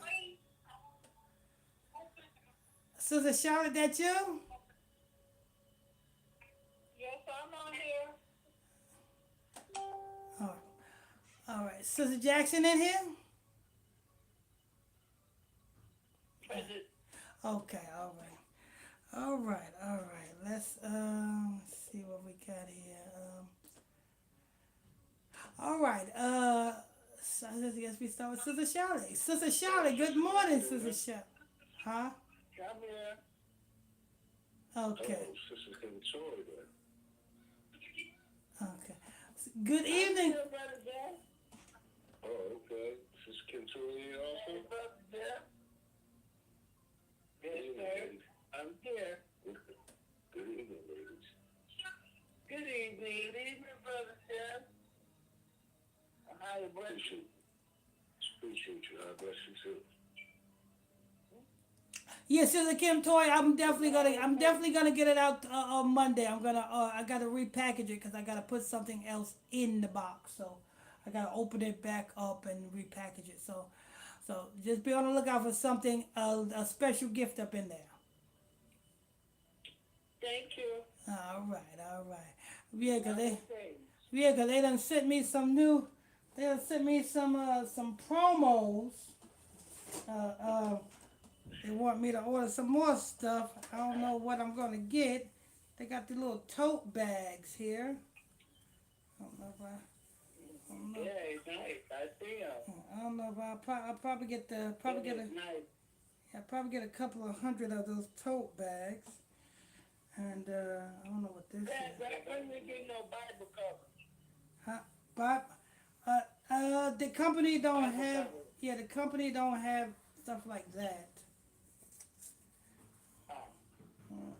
Oh, that's a t-shirt. Yeah, that's another t-shirt right there. Oh, those are nice. I like that blue. I'm definitely gonna get these. These are water bottles. I'm definitely gonna get a couple of hundred of these. Oh, look at those. Yeah. Yeah, those are nice. Yeah, I'm definitely gonna get. Nice water bottles. Definitely gonna get that. You got a whole bunch of stuff. You got a lot of stuff over there. Yeah, he just sent me the new updated promo that they got. Oh.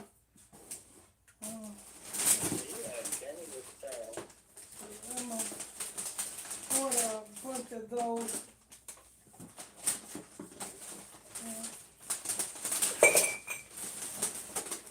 Order a bunch of those.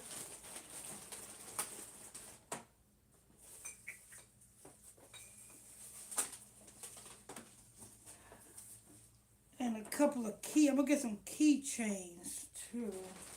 As well. All right. Okay, let's see. Good evening, Sister Charlotte. Good evening, Pastor. Good evening, everyone. Most High God. That's Sister Charlotte right there. How you doing this evening on this Sabbath evening, Sister Charlotte? I'm doing good. All right. That's Sister Charlotte, people. That's Sister Charlotte right there. From Cleveland. You know what I'm saying? No, not related to Bone Thugs and Harmony. Oh, and got Sister Kim Toy Perry. Good evening, Sister Kim. Good evening, Pastor. Good evening, everyone. Hi, blessings. Happy Sabbath. Oh, praise. That's Sister Kim right there. And let's see. Brother J. Dollar, you in? Going once. Going twice. Sister Teresa. Going once. Going twice. Sister Jackson. Good evening, Pastor. Good evening, everybody. Hi, blessings, everyone. Right. Sister Jackson right there. And Sister Sheila. Going once. Going twice. Sister Eleanor. Going once. Sheila. There she go. Sister Sheila. Hi. Good evening, Sister Sheila. Good evening, Pastor. Good evening, everybody. All right. That's Sister Sheila. And Sister Eleanor, going once. Going twice. Going 3 times. And no, okay. Brother Jefferson.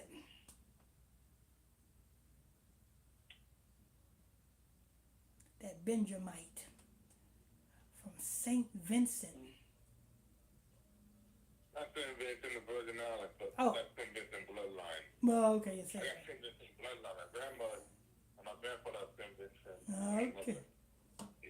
All right. Mayo. Good evening, Ella. How you doing? That's that Benjamite right there. I'm talking about Benjamin. Well, what we got on the comment board real quick, Brother Jeff? Okay. Thank you, baby. Hello. Happy Sabbath to everybody. Happy Sabbath to everyone. Happy Sabbath. Okay, on YouTube. Shabbat Shalom. Sister Teresa. Bamboo, good evening, everyone. Welcome to you all. Okay. Thank you, Brother Renato. Sister Kim Toy. Brother JJ. I'm going to say welcome to everyone over in Ohio. Welcome to you all. Kim Toy Perry, everyone. Tony Star, hey, everyone. Sister Kim Toy Perry, blessed pizza. Sister Kim Toy Perry for 20 stars. Oh, praise be to the Most High God, to Sister Kim. And very honest, good evening, all my brothers and sisters. And that's it for now. All right. That's Brother Jeff. Now we got Brother Ronaldo Page. Yes, Brother Pastor Michael Smith and family. Shabbat Shalom to everyone. Hope everyone's feeling well and in vibrant health. All my precious oxotes and my lions, my ox. Hope everyone's well. Pastor, did you hear your guy, the orange MAGA man, about the I was just about to come. resuming the nuclear testing? I was just about to come to you with that. After I go to Brother Jeff, I was just about to come right back to you for that news. All right, go ahead and get Brother Jeff. We'll come back and we'll circle back around. Okay, Brother Jeff. Good evening. Happy Sabbath to everyone. Hey, Pastor, you know they said that Trump can't mess with the food stamps. Yes, he can. They just had some emergent. They said he cannot. He can tap into this emergency fund, but it's not going to fund all 42 million people that's on SNAP. It's just only going to fund a couple of people. So that makes that. Yeah. So that's what they're trying to do. They're trying to have him tap into that emergency fund. But the Trump administration, I think J.D. Vance, one of them, have rebutted what the judges put out. I mean, repealed or whatever you call it, or what the judges put out. Yeah. But if they do release it on Monday, that's the 9th month, the 3rd day, which represents the sun, you know what I'm saying, and 39 represents time, and Monday represents the moon. It's the same old Nimrod ritual that they've been, you know what I'm saying, doing all along. Same way Kim Kardashian got herself a little ritual. Her mama better watch out. Yeah, and on top of that, Pastor and Brother Jeff, you know that the federal judge ruled against him on that. Yeah. He could not withhold that money that is slated for the emergencies for hurricanes. When he said he had to do it. But here's the twist, though. And to show you that they're playing ball, they all play ball together. Remember, this is a playbook, and they all play ball together. Now, when was the last time that Trump didn't listen to the judges? Just yesterday or a minute ago? Trump don't listen to the judges. Yeah, he ain't never listened to the judges. Now, this is a Democrat judge that, of course, ruled against him from the Obama administration. But here's the thing, though. He doesn't have to abide by it because, after all, remember, he's a felon himself, right? So when was the last time a criminal abided by any judge's mandate? Or what the judges said? He don't have to do it. And remember, this is not the Supreme Court. This is a Massachusetts judge. Yeah. So, it's just a game. It's a game. And we know this is a humiliation ritual right here that he got going on. Over all the states of over 42 million, and the majority of sisters and brothers that is UC is black. Even though it is 62% of Caucasians is on food stamps. I think 62. No, I'm sorry. In Georgia alone, it's six. No, I think it's in New America. I think it's 62% of Caucasians, and it's 40-something% of minorities, blacks on food stamps. And in those states that have 62% that are not minorities, those are Republican states, and those Republican states are reaching into their emergency state funds to fund their SNAP programs. So they're going to get their payments. It's going to be Hebrew Israelites who don't get their payment, and stuff. So that's why we know it's humiliation ritual as well. he wants to humiliate us or them or those who are, have to depend on that particular situation. Yeah, Brother Jeff, I don't know if you want to go further. Something else, I just request that everyone enjoy their Sabbath as well as, let's get down with the lesson. Okay. Yeah, brother Ronaldo. Yeah, I heard that. Not only is that, it was something else that he did. After he said the nuclear, and also something about oh, um, what was it? Damn. He want a quick response in at an instant to be able to deploy the National Guard in all 50 states. Oh yeah, he put that mandate out.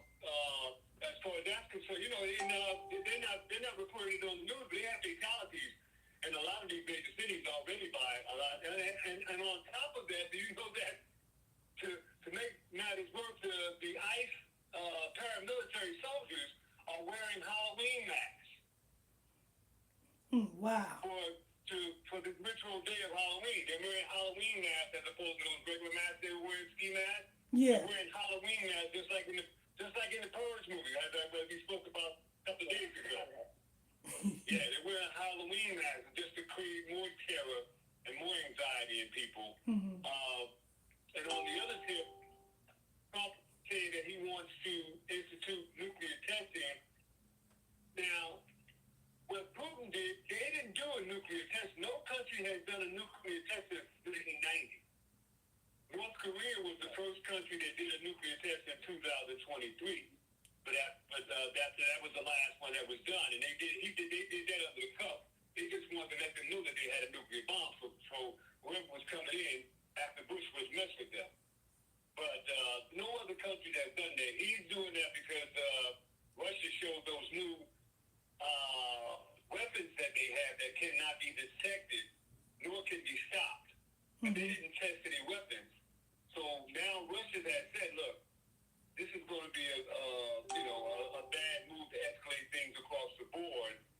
And the fact that if you do this, then that means that, we would have to resume testing also. But here's the thing. These people play these mind games, these back channel games in itself, but they're going to make a mistake. But that's the way the Most High has it. They're going to make a mistake with playing these games. But they're going to keep the population in fear. Of course, they want to keep it for the cycle.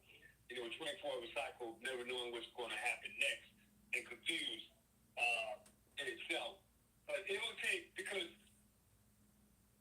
that in the military installations, in order to do a nuclear test, it takes at least 24, 36 months for them to get prepared at and to get the location together. And Nevada has said they don't want any more nuclear testing there because they got fallout in certain areas of the desert still from the nuclear test that they did back in 1992. So this thing is, a lot of it is a lot of, just mandering and fear-mongering among the populace. But at the same time, these things can escalate and people can make mistakes, in itself. Also, I don't know if you knew, Pastor, tell me that Russia put 170,000 soldiers on the ground in Ukraine. Yeah, I didn't know that one. I didn't know that one. Their energy for, they put 170,000 troops on the ground last night. They flew them in. 170,000. They've taken over all the major cities. The last city is where Zelensky is at. And they just buying time for that to fall in itself. But other than that, that's what we got going on with the SNAP program and all that. Like I said, it's a 24-hour cycle for the family. But rest assured, stay in faith, and stay in peace. Yeah. Shalom. All praise. Brother Ronaldo right there with the news. Yes, but what man of people shall we be in these times? You know what I'm saying? People worrying about, they better go. Matter of fact,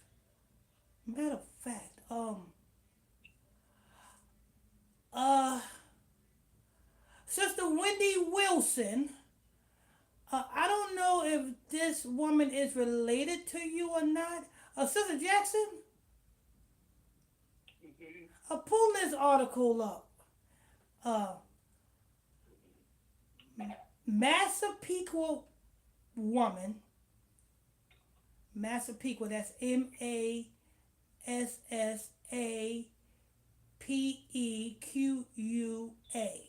Massapequa. Woman. Okay. And then put woman, and then yeah, Massapequa is MASS A yeah. Okay, Massapequa woman, and then put Wendy Wilson. Yeah, I seen this on the news, Wendy Wilson, and I'm like, now I know this kid because I know where you're at right now, so I know this. I don't know if this woman related to you. Or got the same name. I said, what? And it happened in the same field of work that you're in. I'm like, what? Okay, go ahead.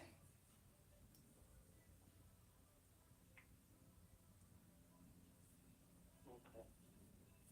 Master Quicker Home Health Aide arrested for stabbing 84-year-old patient Long Island Police. Is that the one? Yeah, uh-huh. And the 84-year-old patient is named Wendy Wilson. When I seen that, all I thought about was, wait a minute. I know who Wendy Wilson is. But go ahead. A home health care aide from New York City is under arrest for allegedly stabbing and critically injuring an 84-year-old patient at her home on Long Island. Amanda Frazier was charged with attempted second-degree murder in connection to the elder abuse case in Massapequa,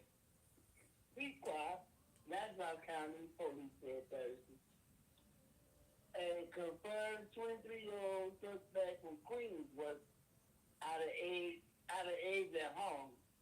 Managers in the senior and elder care providers 60-year office said the stabbing was a tragedy and an isolated incident. Now you know this man not only stabbed this woman, it said he got in the bed with her. Then after he got in the bed with her, he got into his car and ran into the house. I mean, is that the same one? That is that? Because they didn't say Wendy Wilson yet. The lady name is Wendy Wilson. And they said that the man ran. Okay, go ahead. Okay. The investigation is ongoing and we're cooperating for the manager said. Frazier was hospitalized after her arrest to undergo a psychiatric evaluation, source told CBS New York. She will be arraigned when medically practical. The victim identified as Wendy Wilson remained hospitalized in critical condition. Her son said she underwent surgery and was expected to survive. Her 85th birthday is in November. Her birthday's in November. And her birthday. Wow. I just thought that it was interesting knowing that, you know what I'm saying, we have a Wendy Wilson amongst us. And I'm like, I don't know if that's related or that's a coincidence, but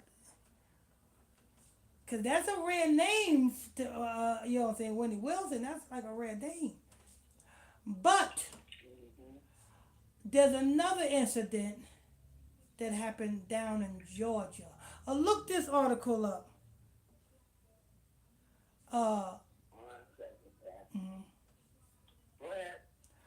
Woman shot in head while in her car outside of, I think it's Atlanta grocery store. Woman shot in where? Head. H-E-A-D. I mean, yeah, H-E-A-D. Yeah, head. Okay. Outside of, I think it's an Atlanta grocery store. It just happened today. She was just sitting in a car outside of the grocery store, and somebody came up and pow! Ended her life right then and there. While sitting in a car outside of a grocery store. Just happened today. Okay. Uh-oh. I know what I did wrong. I put KBB up there, Pastor. Yeah, people, you know what I'm saying? That the cares, you know what I'm saying? The Bible says, because iniquity shall abound, the love of many shall wax cold. And that's cold. I don't know what happened, but ain't nobody, you know what I'm saying, should experience this. I don't know if it was a bad relationship or. I got it. Yeah, go ahead.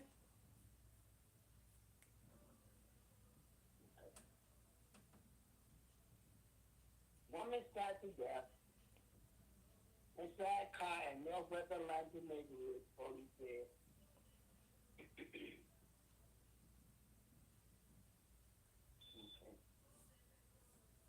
Homicide investigators are working to learn more after police say a woman was found shot inside a car on Wednesday in Atlanta.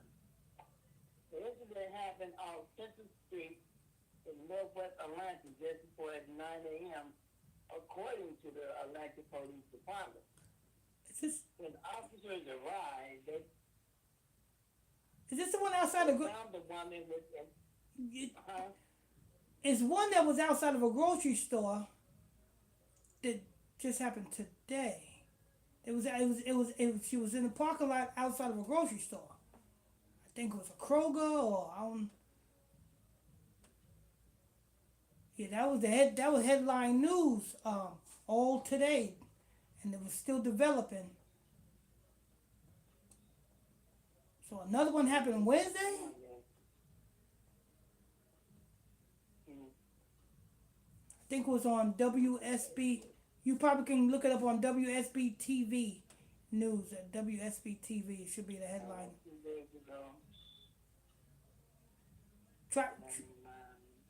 Try pulling up the website WSBTV.com.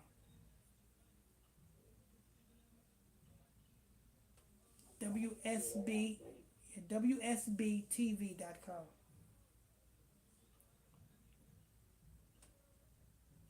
Yeah, the woman was sitting outside of grocery. Huh? Okay. You see it? The woman was. I say it again. In shooting a crowded shopping center in Gwinnett County. Gwinnett County. Yeah, that's it right there.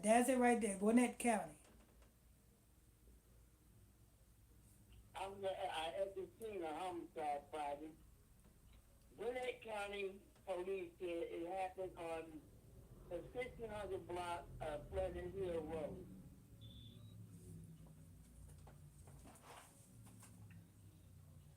Make sure they never not music. But where's the rest of the damn story? Yeah, it's just developing. It was all over the news down there in Georgia while I was watching. You know, every hour on the hour they would give little bits and pieces of updates. They said she was sitting in her car.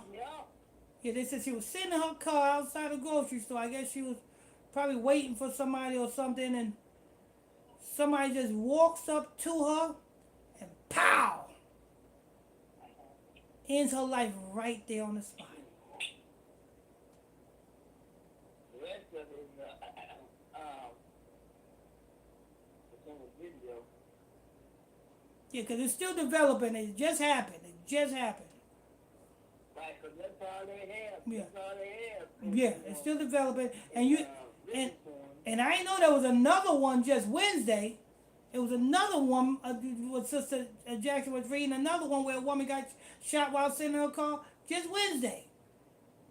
And here we have Friday, another woman got shot in the head Sitting in a car. That doesn't pay for your car.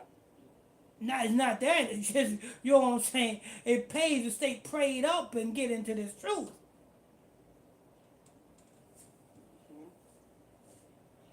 All right. So we.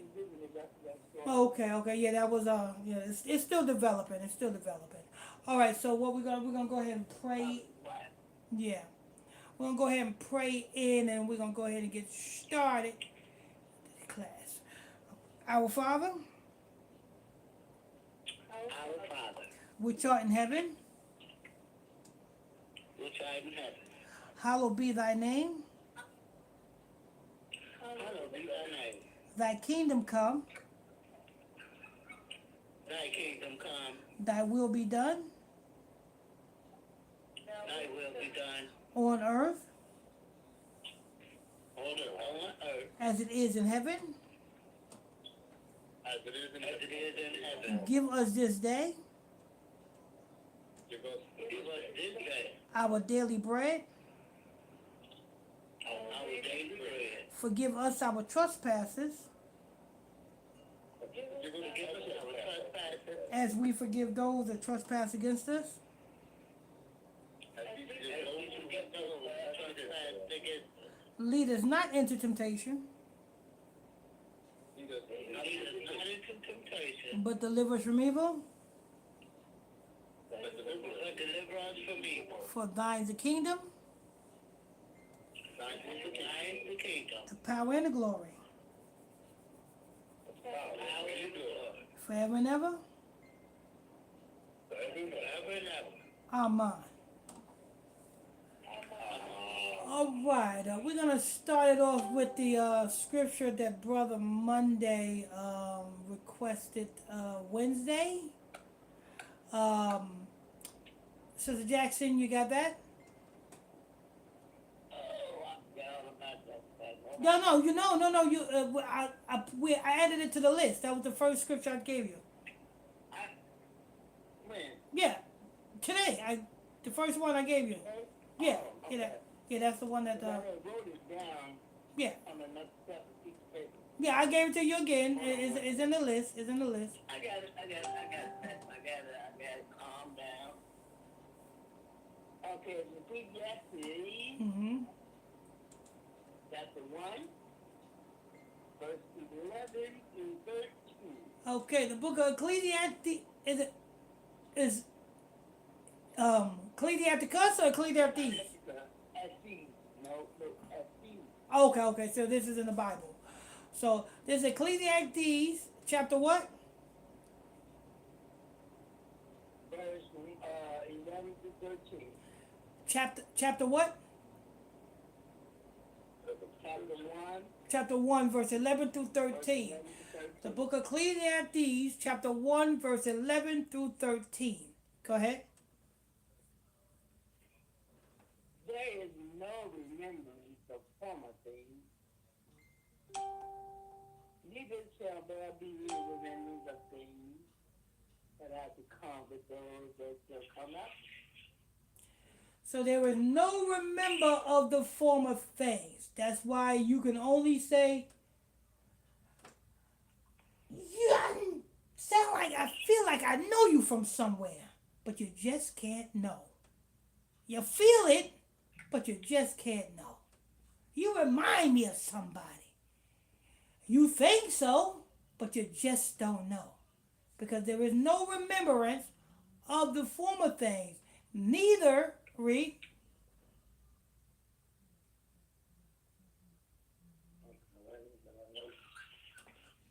Okay, verse 12. I, the preacher, was king over Israel in Jerusalem, and I gave my heart to seek and search out by wisdom concerning all things that are done under heaven. Oh, praises. He gave his mind to search out all things that are done under heaven. He said, what? There is no remembrance of the former things, nor things to come. Go ahead. I think that's it. That's it for that. This sword, this sword travels, and God given to the Son of Man to be exercised therewith. Okay, well, yeah, I just want that one scripture. That's it. Yeah. The title of this lesson is, the title of this lesson is, we must remember the things of old. Because if you don't remember the things that you've been through, the things, you know what I'm saying, that you've been through, the things that happened to you, because a lot of people like to forget. Well, I want to forget about those things. Well, that's what makes you. Even the ones that had been fondled as a child. Remembering them things will make you better, stronger, and wiser moving forward. I know a lot of people, well, you know, a person go through trauma. That trauma is what builds you. Now you can be an advocate for those brothers and sisters and to lift those brothers and sisters up that went through the same thing you went through. If you was momoed as a child, or you know what I'm saying, or you was hard as a child, guess what? You can build yourself up and be an advocate to stand in the gap for those that don't know how to, who don't know how to deal with themselves being what they went through. You wise. You stand up. I don't care what you've been through, you know what I'm saying? I don't give it. If you got momoed, you know what I'm saying? Stand up. Build yourself up. I know many, many men and women who got momoed as a child. And I tell them the same thing. You can't sob in your, you know what I'm saying? It's not enough depression pills that you can take that's going to make you better. It's not enough therapy. It's not enough, you know what I'm saying? Lamar's class, well, not Lamar's class, you freaking damn yoga classes or any of that can get you through that. But what Satan, let me see, Sister Jackson, look this scripture up real quick.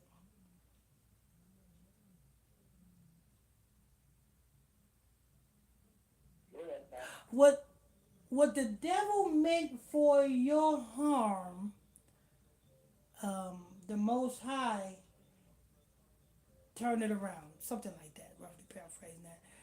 Look, see what comes up on that.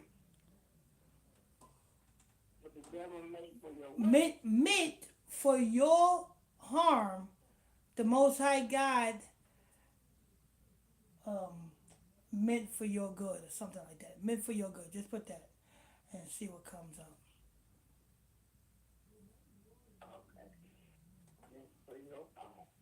You know, because a lot of people, you know what I'm saying, will take the problems that they went through, and you know what I'm saying, and use that as an excuse to continue to not do nothing.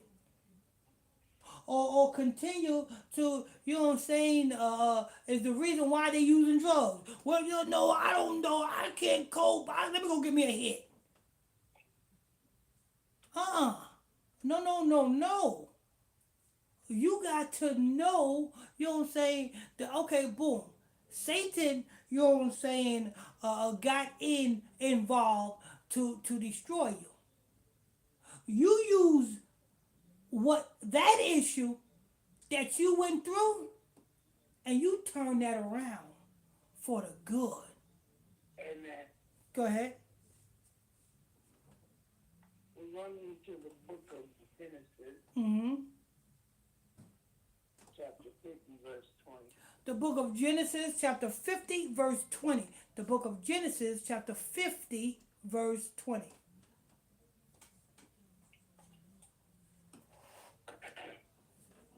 But as for you, you thought evil against me. Mm-hmm.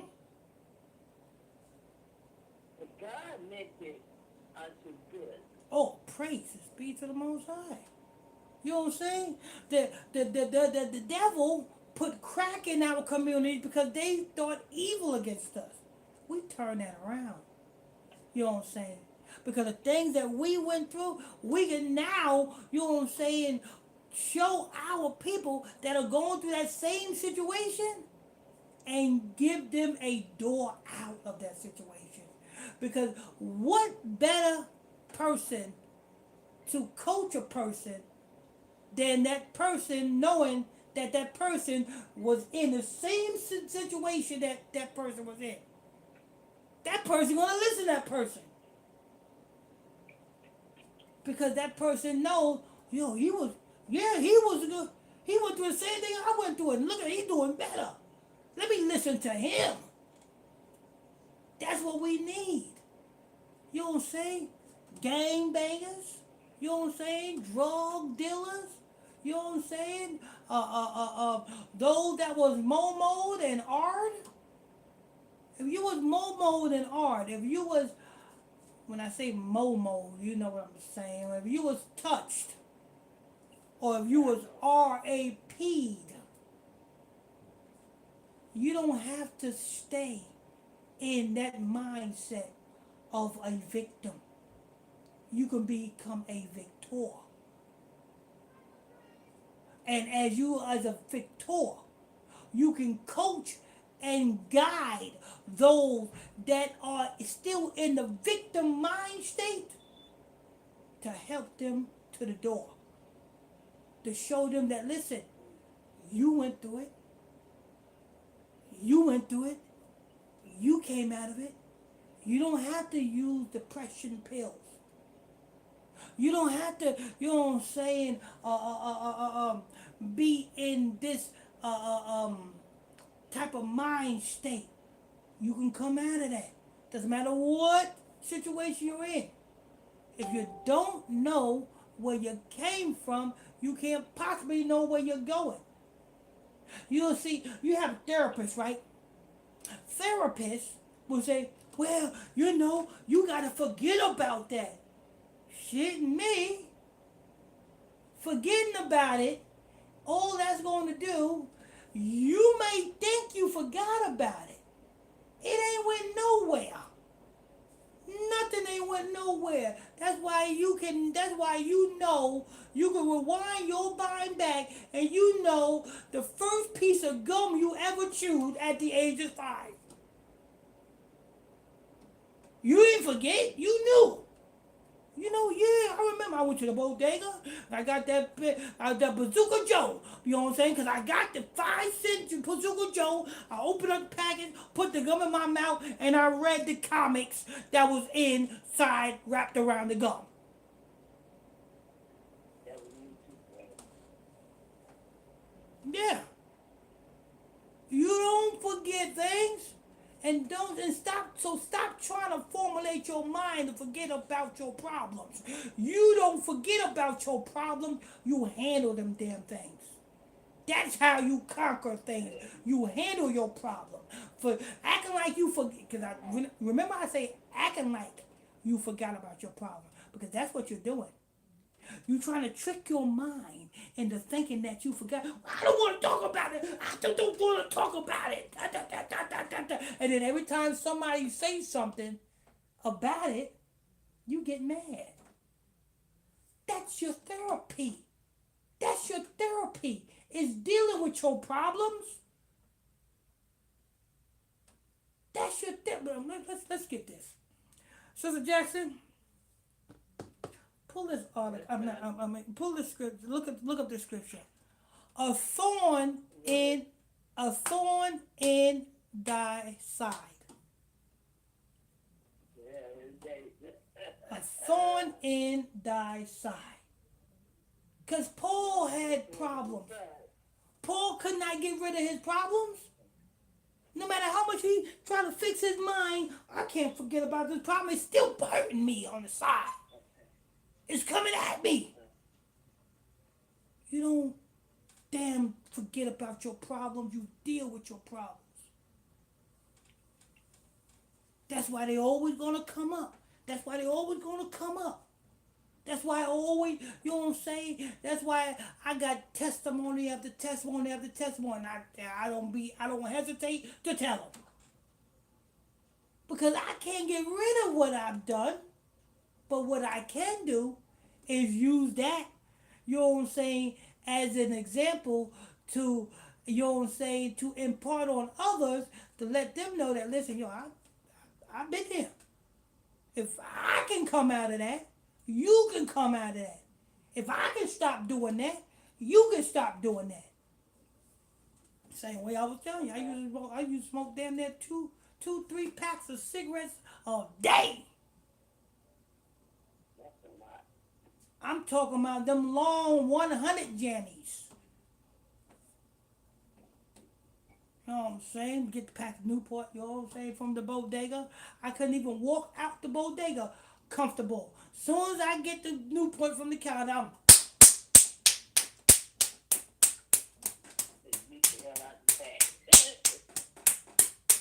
get outside. I'm freaking out opening it.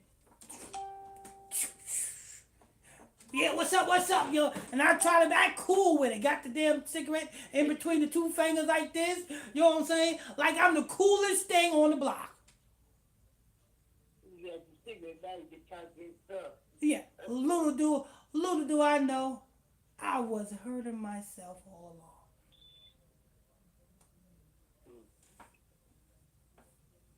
Can't forget about your problems. You got to handle your problems.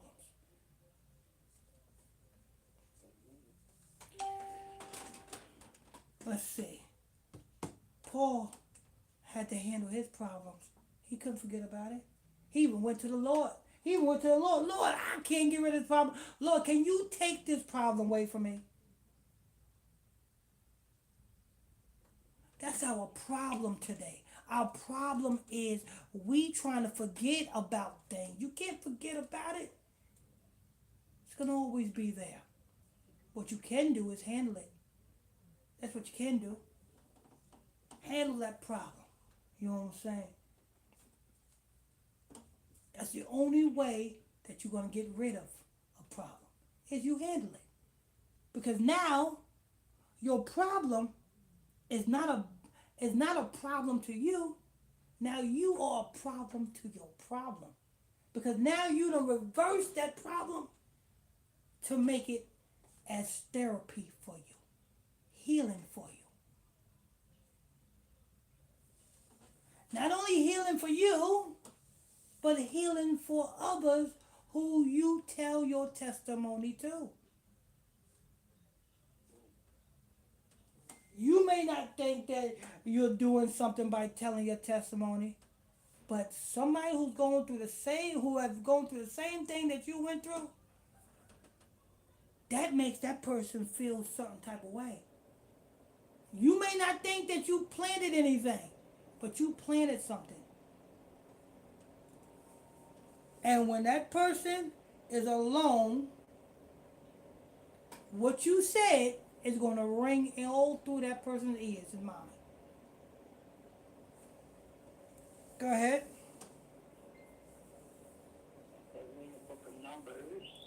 Is it number? No, I think it's 3 verse 55. It's not Numbers. No, it's not Numbers. It's Corinthians, 1 Corinthians. A thorn in thy side. It's the Apostle Paul. I just got to read it. It's not. Numbers? All right, I know it's 1 Corinthians. Well, we can try it. But okay. But if we would not drive out the inhabitants. Oh no, that's not it. No, that's not it. It's 1 Corinthians. It's at the end of the verse. I know it. Okay, go ahead. I know it ain't numbers. That's Moses. Moses is numbers. No, it's not. Not. Okay.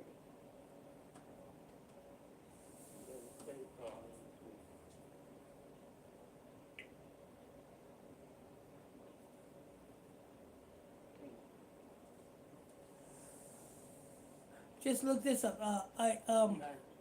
There was given to me a thorn in my side to buffer me.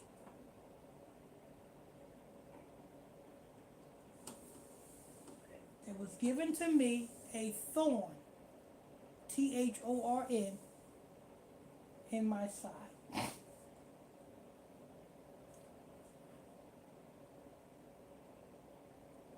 He also said, he said, I sought the Lord twice. Given to me. A thorn in my side. Okay.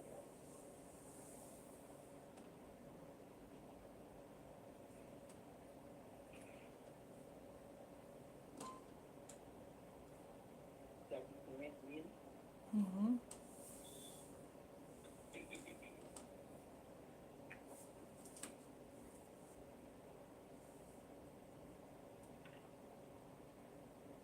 Chapter 12, verse 7. 2 Corinthians chapter 12, verse 7. 2 Corinthians chapter 12, verse 7.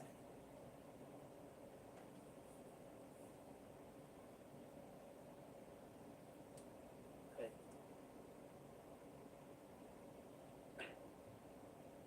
At least, unless I shall be exalted above measure Mm-hmm. to the abundance of the revelation, there was given to me Mm-hmm. a thorn in the flesh, Mm-hmm. the messenger speaking Uh-huh. effectively,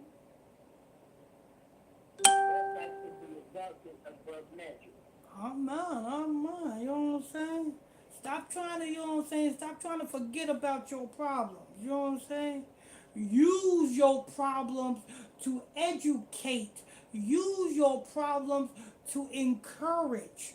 Use your problems to, you know what I'm saying, to bring others to Christ.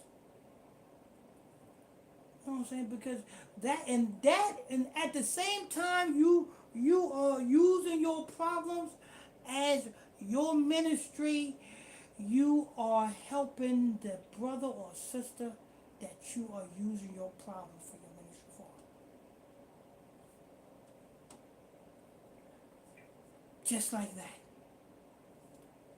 Go ahead.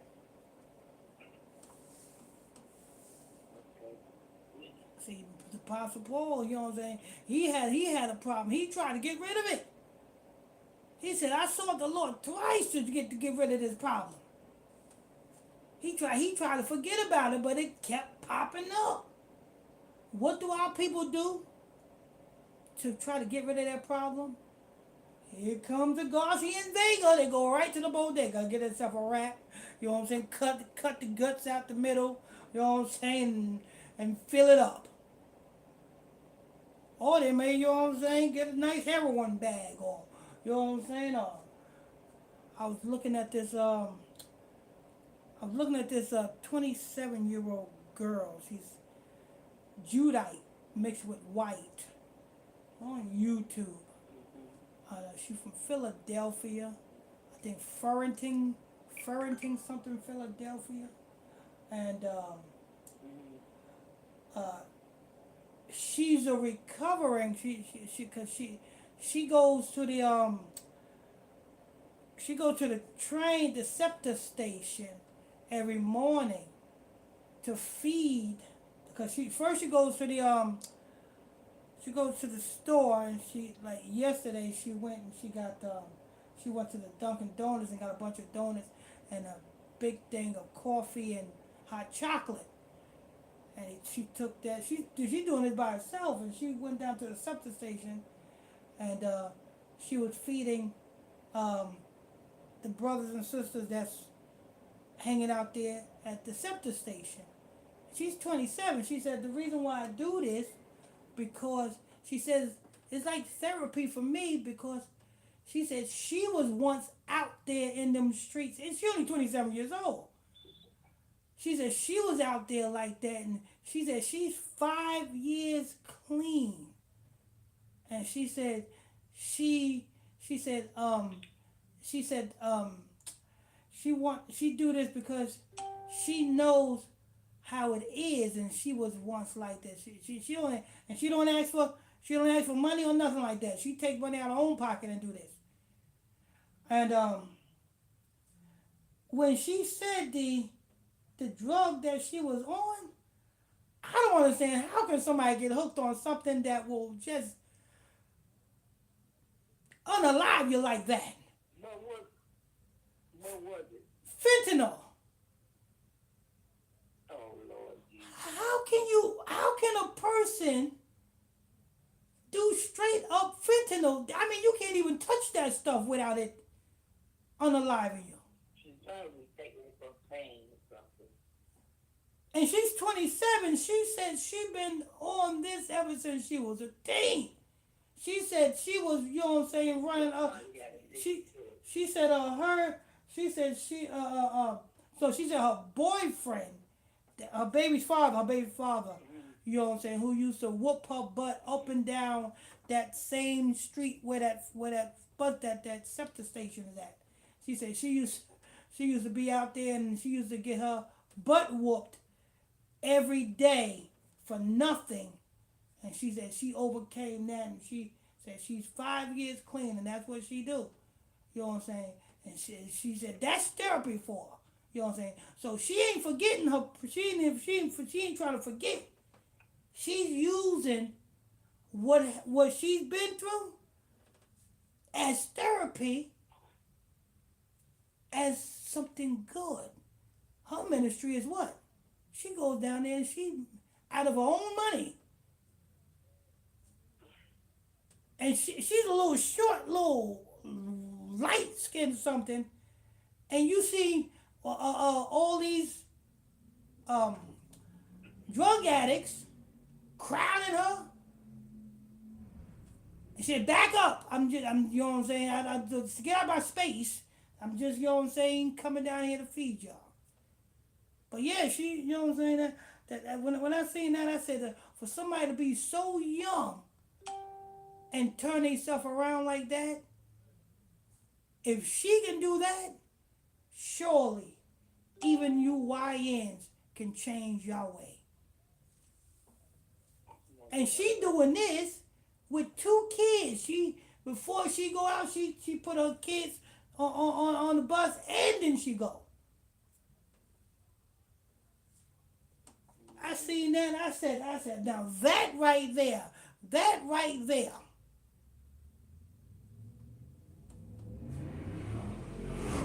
that's encouragement. That's encouragement enough for anybody to want to change. But yet, those people that did what she was feeding did not want to change. One of them was damn near high, talking mess, like he wanted to flex on this little 4 foot or 5 foot woman.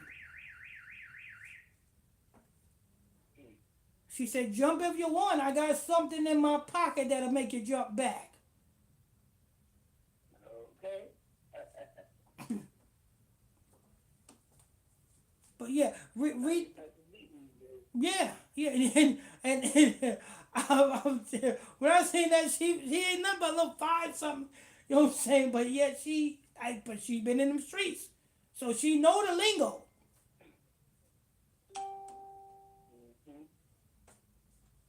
And what got me was the age. She's 27 and she changed her life. I was just shocked when she said fentanyl. How can somebody, because fentanyl, you can't touch that stuff without it, you know what I'm saying? Just a tad bit of it will unalive you.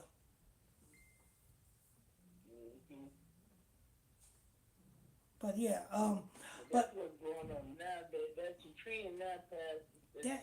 Yeah. Yeah, that's it. You walking on the live side when you mess with that stuff. But go ahead. So we're going into the book of Deuteronomy.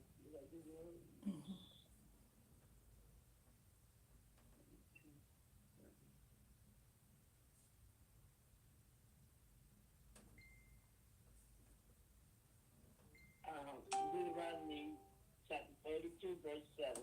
The book of Deuteronomy, chapter 32, verse 7. The book of Deuteronomy, chapter 32, verse 7. Go ahead. Remember the days of the old.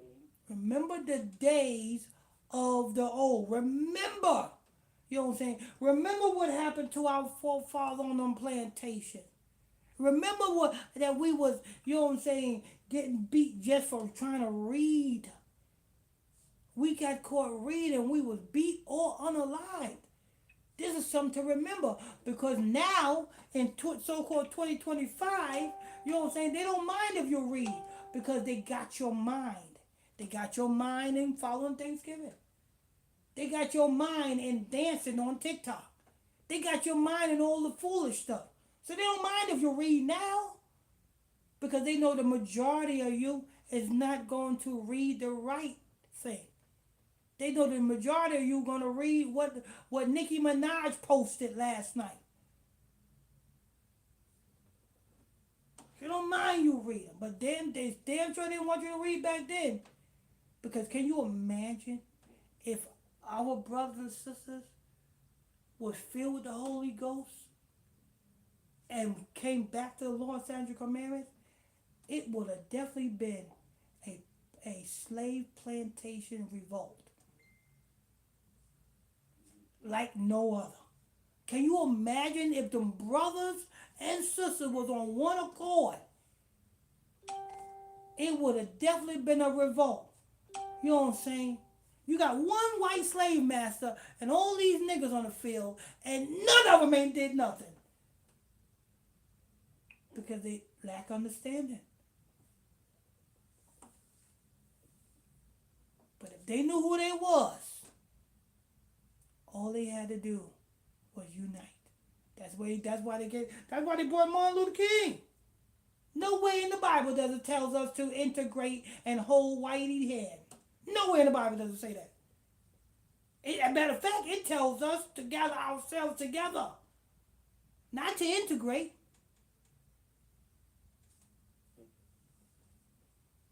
This is why we got to remember the days of old. Because if you don't know where you came from, you can't possibly know where you're going.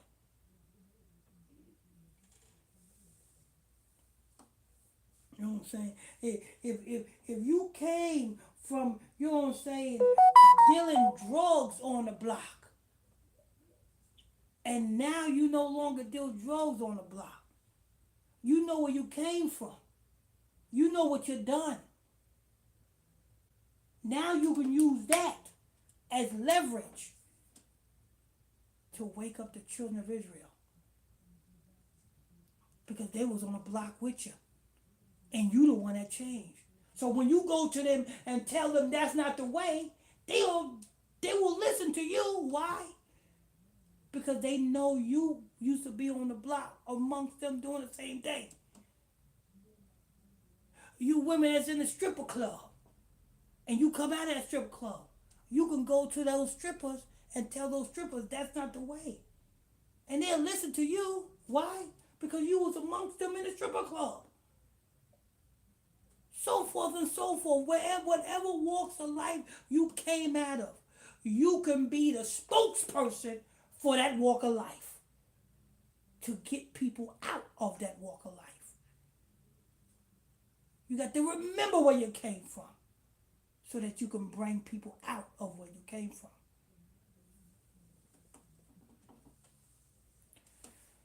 Go ahead, Sister Jackson.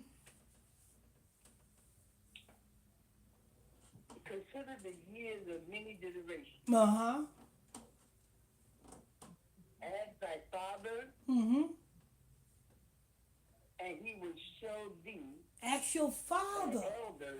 and he will show you. Ask the Most High. Ask the Most High. He will show you the door. He will show you. You just got to have an eye to see it. Ask the Most High. He will show you what's up. He will show you the direction to go. And then you ask your elders, the men that the Most High God put over you on this earth to teach you and guide you and show you in the right direction. Ask your elders. You need help? Ask your elders. You young women, you need help? Ask that elder sister that's in the truth. She's not gonna guide you in the wrong direction. She ain't gonna give you no bad advice. You YNs, ask that elder brother that's in the truth. He's not gonna lead you in the wrong direction. He is not gonna give you no wrong advice. Because whether you know it or not, you young women, whatever you are in on this earth, that elder woman, you ain't got nothing on her. What you're doing is nothing compared to what that elder woman seen. The same way you brothers, what you doing in these streets is nothing compared to what that elder brother seen or done. So that's the advice you get. You get advice from the elder brothers and sisters. Let them lead you.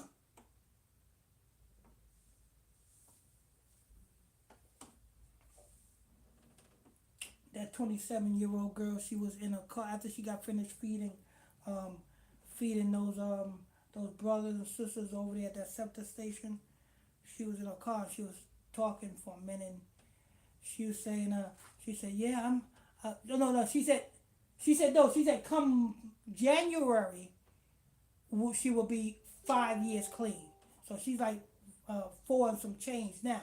She said, because she was saying, she said, come January, she'll be 5 years clean. And she said, you know what I'm saying? She said, it takes more power. It takes more in you. Because she said she was sitting in her car. She said, it's easy for me to get out this car and go around the block and cop something. But yet, she said, if I do that, 5 years, she said 5 years. Yeah. And this is what she was saying in her car. You know what I'm saying? While she was sitting in her car after she finished feeding people. She said, but I'm not doing that. I'm not going to lose or jeopardize everything that I got for just a temporary high. She was in that car. And I'm sitting here. I'm sitting here like, all she needs is to find out who she is and to know the Most High. So you know me. Tap, tap, tap, tap, tap, tap, tap, tap.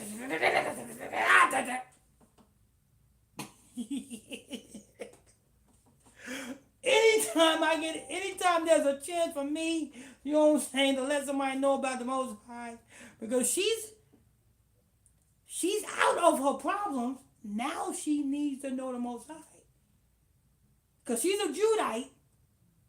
Because she's she says she has black and white, but we know you are who your father is. You know what I'm saying? Hopefully, you know what I'm saying, she took the advice that I was giving her, and she is researching it. And hopefully she, you know what I'm saying, tuning in and getting this understanding. Hopefully, because she's there, you know what I'm saying, she's there. But anyway, go ahead, Sister Jackson. Now we go into the book of Daniel. Mm-hmm. Chapter Hello?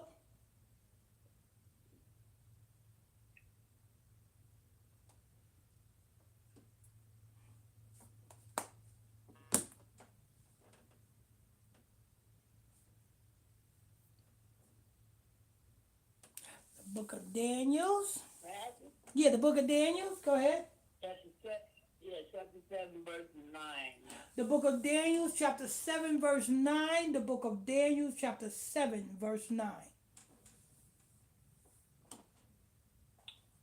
I beheld to the throne were cast down. This is what Daniel, I beheld to the thrones was cast down. And what? And the ancient of days. The Most High God. The Most High God. Not Yeshaya. Daniel saw the Most High. He said, I beheld to the throne was cast down, and the ancient of days did sit. The Most High. Go ahead. Whose garment was white as snow. So the Most High's garments was white as snow. This is the Most High. We already know about Yeshaya, Revelation 1:14. This is the Most High. His garments was white as snow. And the hair of his head like pure wool. Not the Most High. You mean to tell me the Most High is a Negro too? Not the Most High. The Most High got the same hair as us too. I guess that's what he said when he said, let us make man in our image, in our likeness. That's what's special about us. Because we are in the image of the Most High. Our hair, our likeness. Go ahead. His throne was like fiery red. Mm-mm-mm. And his wheels are burning fire. Mm-mm. Can't mess with the Most High. Go ahead.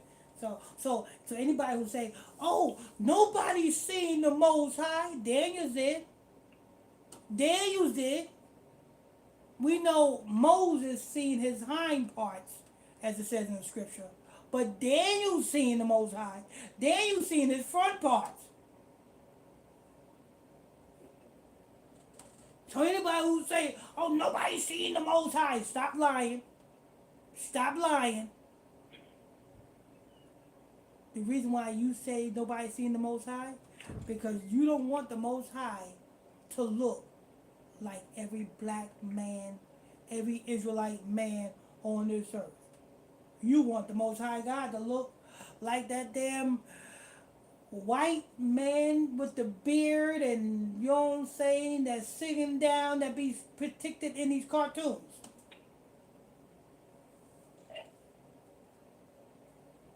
That ain't the Most High. So you got the Most High looking like he got a weight problem? Because every picture when they show the Most High is always some fat white guy with a white beard sitting down. Most High God don't have no weight problem. Go ahead. A fiery stream issued and came forth from the heart before him. Mm-hmm. Thousands and ministered unto him. All praises. I'm one of them. I minister to him as well. You know what I'm saying? So that's a thousands and thousands and thousands, because I'm added to that number.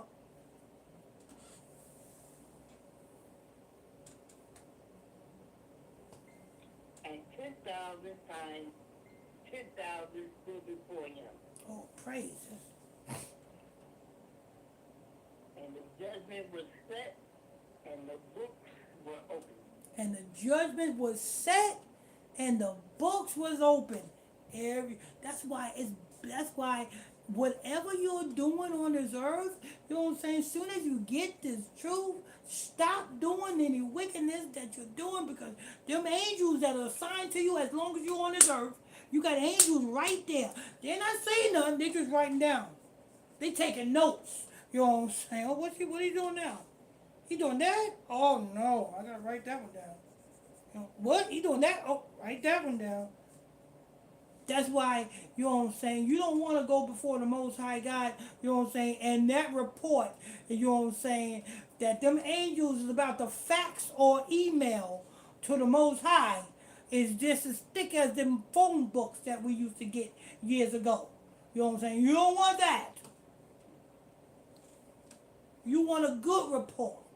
You know what I'm saying? Now what you did before you came into the truth, like I said, you know what I'm saying? Use those issues and things that you went through, what you did before when you came into the truth, as leverage, you know what I'm saying, to be, you know what I'm saying, used, you know what I'm saying, as testimonials to help Israel. You know what I'm saying? Even all the way down to the, you know what I'm saying, to the smallest minute problem. Even that can help somebody. A lot of people are, oh, I'm not telling nobody my business. Nigga, you ain't got no business. We all children of the Most High. People are going to look at you wrong whether you do right. They still going to look at you wrong. People are going to think of you wrong even though you're doing right. So what are you trying to do? Do what you're supposed to do in this work. Never mind what somebody say.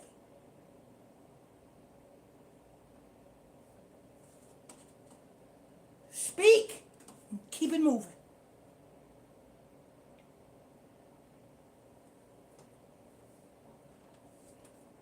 Because at the end of the day, when you speak and you keep it moving, you speaking literally to the four winds. Whatever you speaking, the Most High God is going to implant the good thing that you're speaking in the minds of the people that He wants to wake up.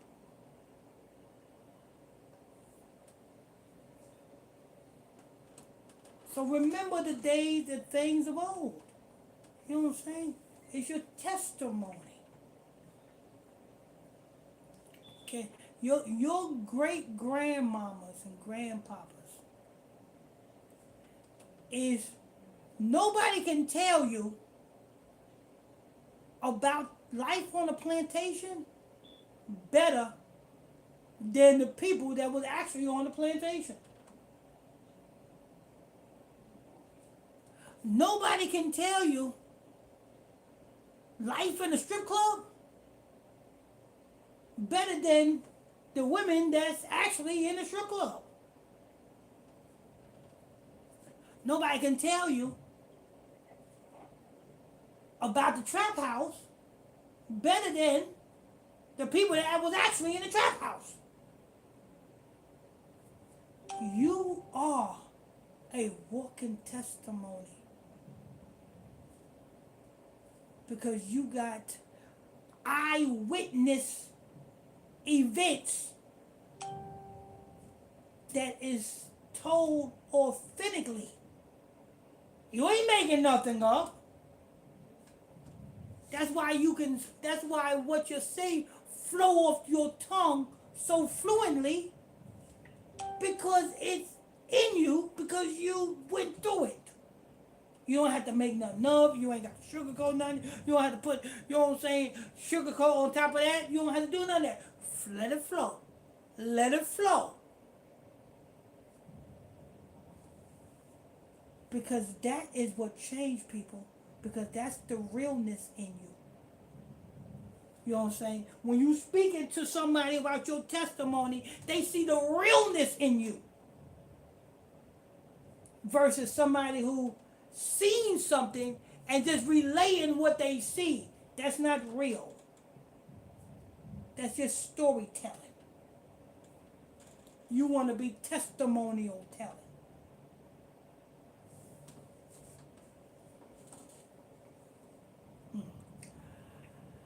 Let me see. Just like I told brother Ronaldo Page about an incident, you know what I'm saying, with brother Q-Tip's mama. Only me and him know about that. And that was real life. Something that flows because I was there. I experienced it.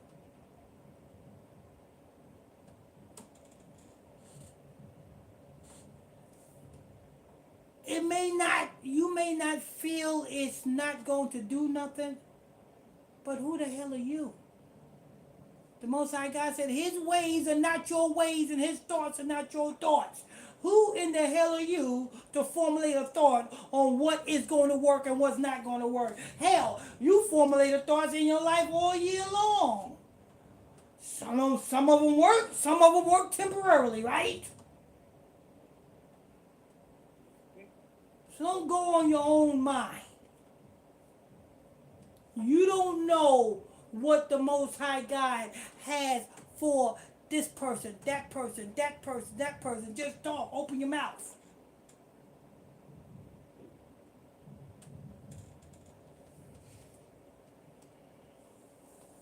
Because you want that angel to be writing down, oh, there you go. Look, he just gave a testimony of, oh, that person going to change too. Because, the angels know who's going to change that you're talking to.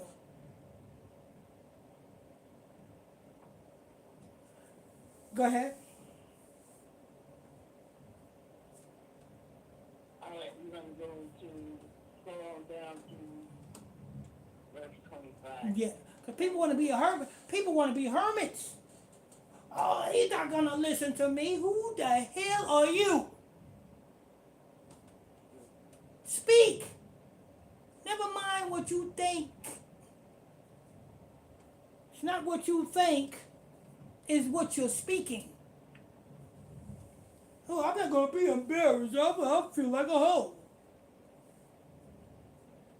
We all was hoes. We all was hoes. Including me. Okay. We're not hoes no more. We're clean. Never mind what people thought about you. It's what people think about you.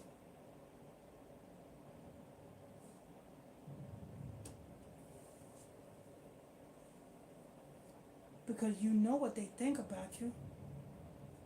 Because they can't stand to be around you. Because you can't stand to be around wickedness. So we know what they think about you. That's what you want them to think about you. Regardless of them speaking sideways out there. Oh, yeah, look, he gonna do this, he gonna do that, or whatever. But every time you see me, I'm not doing it. And what? Now, take what God's told you and fix your life.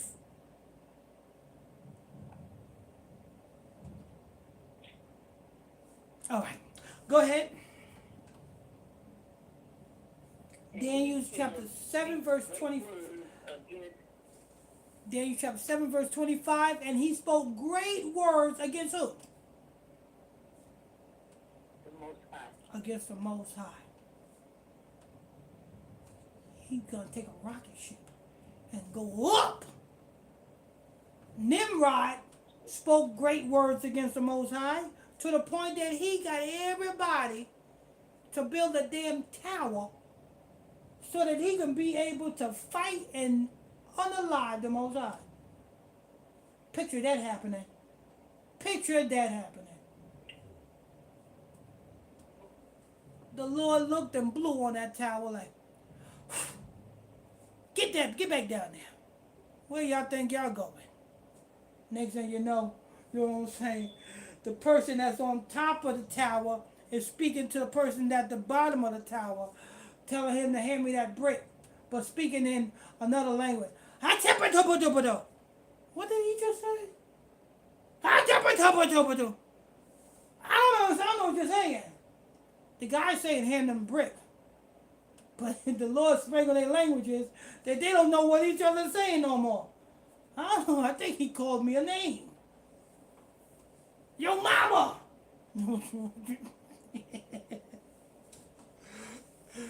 And now, today, they trying to take rocket ships on up there. Now you got Kim Kardashian talking about the moon landing didn't happen. We know you doing a ritual because your mama is 69.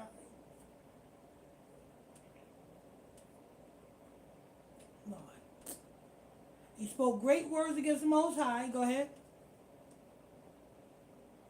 Actually, where are the saints of the Most High? The saints are you Israelites. All 12 tribes of you. And you are being worn out. Because you don't know which way to go. You don't know what to do. So what do? You trying to relieve your stress by going on TikTok and dancing. That's not the way. It's not the way. You relieve your stress by looking at your situation and talking about your situation. It is the devil that want it bottled up inside you. Because as long as it's bottled up inside you, it's going to eat at you. And the next thing you know, you're going to go and hit the bottle hard. You're going to go and get some drugs hard. You're going to go to the club all night long, every weekend. Every day you're going to find yourself in the club because you can't stand to be by yourself. Because if you be by yourself, it's going to eat at you because the devil got you keeping that bottled up in you.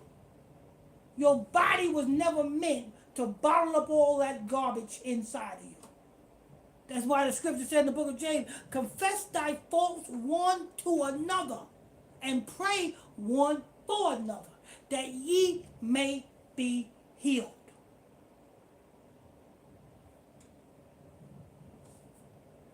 Don't listen to the devil.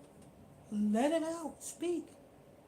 Well, I don't know what I'm going to do. You know what I'm saying? They put a eviction notice on my door. You know what I'm saying? I got my car parked around the corner because the repo man come to get it. And I don't know what I'm going to do. They took my kids in foster care. You know what I'm saying? I got the gout. You know what I'm saying? One leg longer than the other leg. And you know what I'm saying? One eye is short and the other eye is high. You know what I'm saying? I can't cut my hair. No. Problem type of problem, right? Got to talk about it. Got to talk about it. Got to let it off. Can't be stressing. That's going to bring more stress on you. Because it's going to have you thinking how you thinking. And when you're in deep thought, here comes Satan. Well, you can get rid of that. Here. Just go ahead. This is a gummy. It's not smoking weed. It's a gummy. You know what I'm saying? It's better. This is a natural herb. This is medicinal purposes. Just eat the gummy. Nigga, you eat that gummy, you eating the lining of a freaking pig. Because that's what it is. It is gelatin. It's the lining of a pig. So if you say you don't eat pork and you just ate that gummy, you just ate a pig's stomach. See how the devil comes in and just, you know what I'm saying? You know what I'm saying? When you dealing with your problems, then you thinking real hard, the devil come in and give you a a term.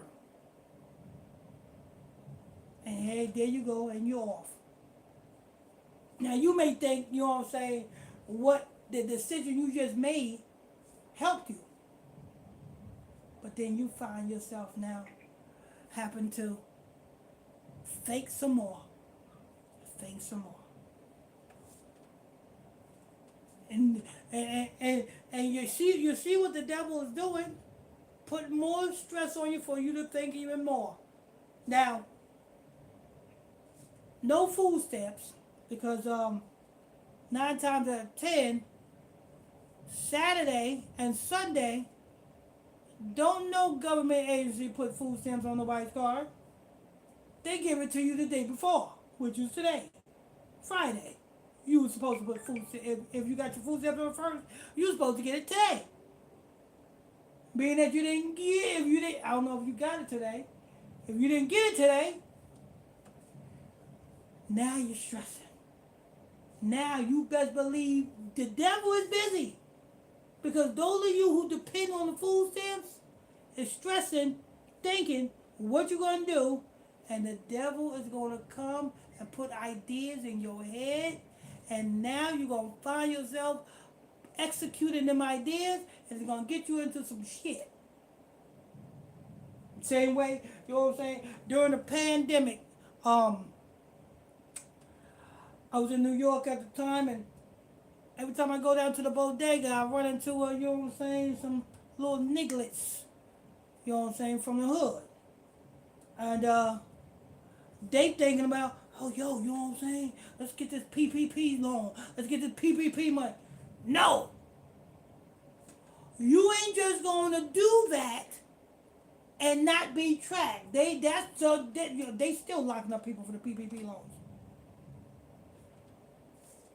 I seen little niggas making a business out of freaking damn the unemployment. You know what I'm saying? Because during the pandemic, you know what I'm saying, all you have to do is file for unemployment. You know what I'm saying? And they give you a damn, a debit card between $5,000 and $10,000.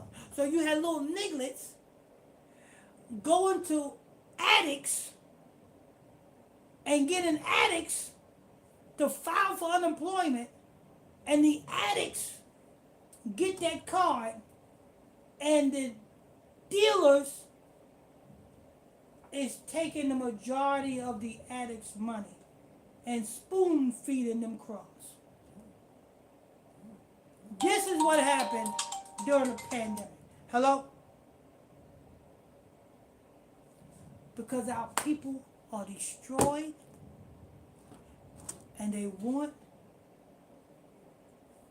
fast results to their problems. To this day, they still locking up people, you know what I'm saying, who applied for them damn unemployments. Right now, on Long Island, I look at my black, I told you you should let that alone. Told you should have never damn applied for that. If you didn't work, what in the hell are you applying for unemployment for? They're going to check your records.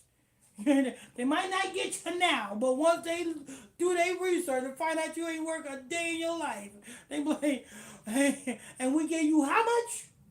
Okay, 10,000? 10 years. You know what I'm saying? 10 years. Put on this uniform. Jailhouse uniform, get on that Bluebird, go on upstate, going to do your time. Go ahead, Sister Jackson.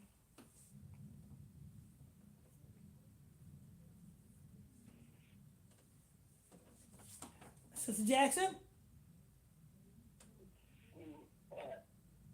Oh, did she hang on? Okay. Oh, there she go. Oh.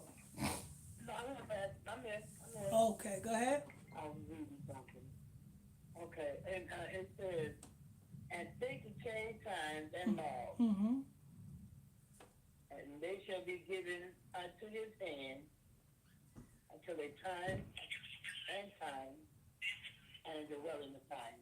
That 350 years is just about up, people.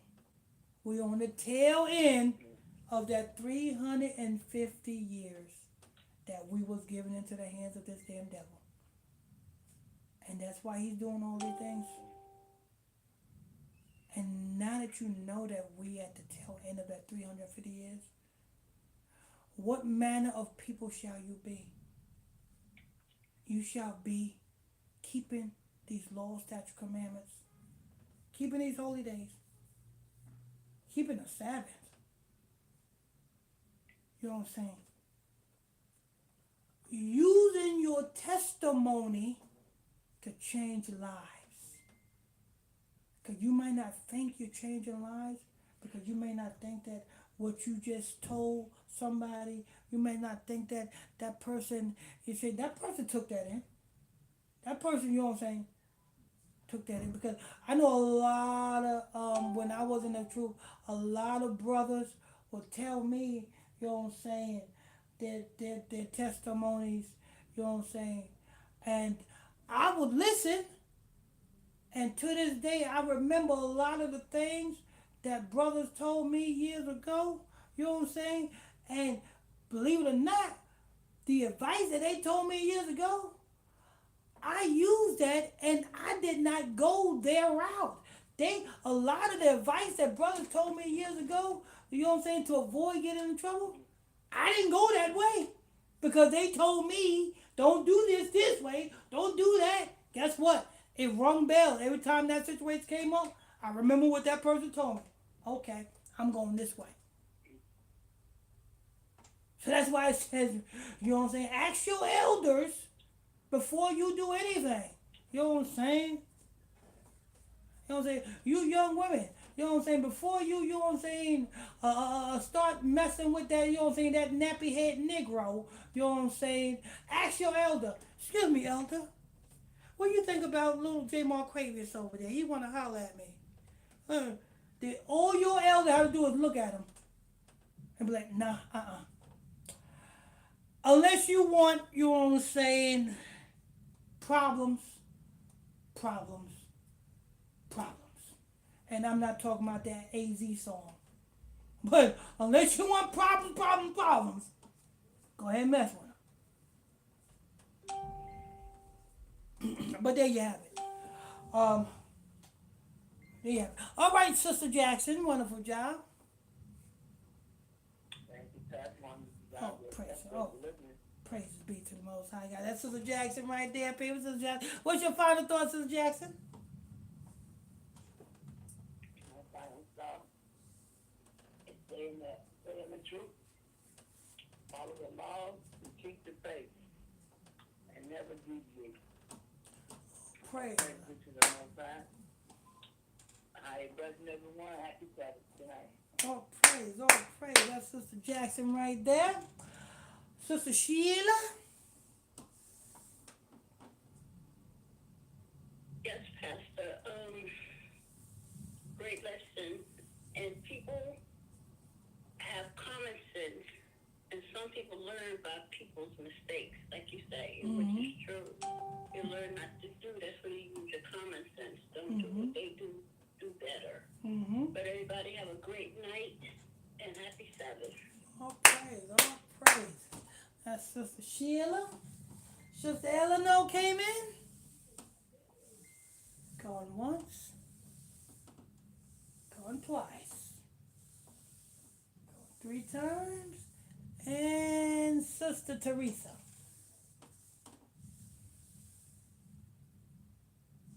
Going once. Sister Teresa going twice. Sister Teresa going 3 times. And Sister Kim Toy Perry. Thank you, Pastor. Great lesson. Great lesson. I wanted to speak on my final thought on the situation about the young girls or old women getting attacked, being which like I was, by a serial killer and a person when I had to move into the Robert Taylor Home project when I was 15. I just want to say all praise be to the Most High. He's been saving me from horrible situations I've been in young and at the age of am now. But I just want to say I had all those problems we was talking about, taking pills, anxiety, this and that, drinking, drugging, kickback, party house. Don't want to be by myself. Let's get it in. But it's crazy. I ain't none of that. Like I'm like totally different, y'all. Y'all have to get in this word for real. It gives you such a peace. I don't have anxiety. I don't have to take no pills. I just be chilling. I've been through so much. I could just go on and on, but I won't. But yeah, I'll praise be to the Most High to save me for a long time. Satan been trying to get rid of my ass. But the Most High been sending his angels to cover me from a lot of things. So I just want to say a higher blessing to everyone. Everyone have a great night. Happy Sabbath, and I see you guys tomorrow. That's just a Kim Tart Perry. Just know, you know what I'm saying? Them angels is right there, and see, them angels allow you to make those decisions, but soon as them decisions almost is about, soon as you're about to end your life, here come them angels. You can get into that trouble, but then you're about to call off the cliff. Let me go ahead and pull him back up. Yeah, I just say definitely. I thought I was gonna be dead a whole bunch of times. Yeah. So, but I'm still here. So it's really true. The word is true and facts for real. Oh man. I've been living it. Still is. Still hanging on in there. Thanks everyone. That's right. Sister Kim Tart Perry. And we got Sister Charlotte. Oh, praise be to the Most High. I've been through a lot of things in my life since a young girl. Oh. Up to now. And I realized that if it wasn't for higher, I wouldn't be here. All right. That's right. And I know, and she ain't lying. She done told me some things. I'm like, huh? What? No. I didn't know it then, but I know it now. That's who was with me. He had his angels all around me. And I just want to say praise to everybody. A higher blessing, higher Yeshaya, and higher blessings. All right. That's Sister Charlotte. And we got Brother Jeff. In a heezy for sheezy. Brother Jeff going once. Brother Jeff going twice. Brother Jeff going 3 times. And Sister Charlotte? Yes. Get your tablet and make your way over to Facebook, and when you get there, just hold your spot, okay? When you get there, just hold it. All right. Yeah, go in the comments, just hold your spot over there. All right, and we have Brother Ronaldo Page. Yes, Brother Pastor Michael Smith and family. Great dissertation, Brother Michael Smith. As usual, you got done yourself, sir, and hit a whole bunch of points. You know, I had some original notes, and I had to move out of my original location. I left my pad, so I'm going from some mental notes, but just briefly, before I begin, Sister Jackson, thank you for reading. Brother Jeff, where he at, I might be taking a nap. Thank you for your comments, and all my precious Octrotes and ox. Praise the Most High, Shabbat Shalom to you. But Pastor, you spoke about the crack situation and how we overcame that, what the devil meant for good turned out for evil, turned out for good. Mm-hmm. I can totally attest to that. You know, today, you know, the new crack is fentanyl. You know, and the thing about fentanyl has got, you know, people with children as young as 8 years old, 6 years old, using this. You just heard about the little boy that shot his school teacher at 6 years old, brought a gun to school, He shot his teacher. I don't know if you guys heard about that or not. No, I didn't hear about that one. Yeah, a little boy 6 years old brought a gun to school and shot his teacher. So, you know, with this fentanyl, the thing about fentanyl is the fact that fentanyl is even cheaper than crack. Crack used to be the cheapest drug that you could get at one time, but now fentanyl is even cheaper than crack. You get fentanyl for $3, you know, in itself. Yeah, but how are they taking it? Can't like a little piece won't it unalive you? I don't understand that. Oh, it don't even take a little piece. You can get in your skin. Yeah, that's what I'm saying. If your system hasn't been somewhat accustomed to that opiate, you could go into a seizure, depending on what type of physical shape you're in as well, neurologically and also mentally. You know, they've had police officers who have tripped people and they got the fentanyl on their hands and they go into convulsions right away. It don't take but a little bit. And that's how cheap it is, you know, and how deadly it is. But if your system develops a tolerance for it like anything else, you know, when we was out there smoking and, you know, drinking and whatnot, you know, you could probably drink all night, Pat. It wouldn't bother you, but somebody that's not used to it, drink what you drink, and they have alcohol poisoning and die. You know what I mean? Oh, okay. It's just like somebody who ain't used to taking aspirin or taking any kind of medication could take somebody else's medication. That's why they say don't take nobody else's medication. Because you can take somebody else's medication that won't do nothing to them but help their illness, but it kills you. You know what I mean? Mm-hmm. And that's the same thing with fentanyl. And the thing about it, family, is they put fentanyl also in those single cigarettes as well that you buy in the bodegas and the different liquor stores and stuff like that. They can put them in there. That's crappy weed too. Oh, it's definitely in weed. That's why you got them lined up at the dispensary at 6 o'clock in the morning before they open up. It's like the liquor stores now. You got the young people, the old people, and it ain't just young people. It's people, you know, 80 years old, 80, blind, crippled, and crazy. 8 to 80, blind, crippled, and crazy. Can't see, can't talk, because they're at the dispensary lined up. Because they are lacing it with fentanyl. They lacing all kinds of things with fentanyl. So this got to be it's crafty counsel, family. It's crafty counsel all across the board. You know, as we speak, we are in this fourth field. And that is for sure.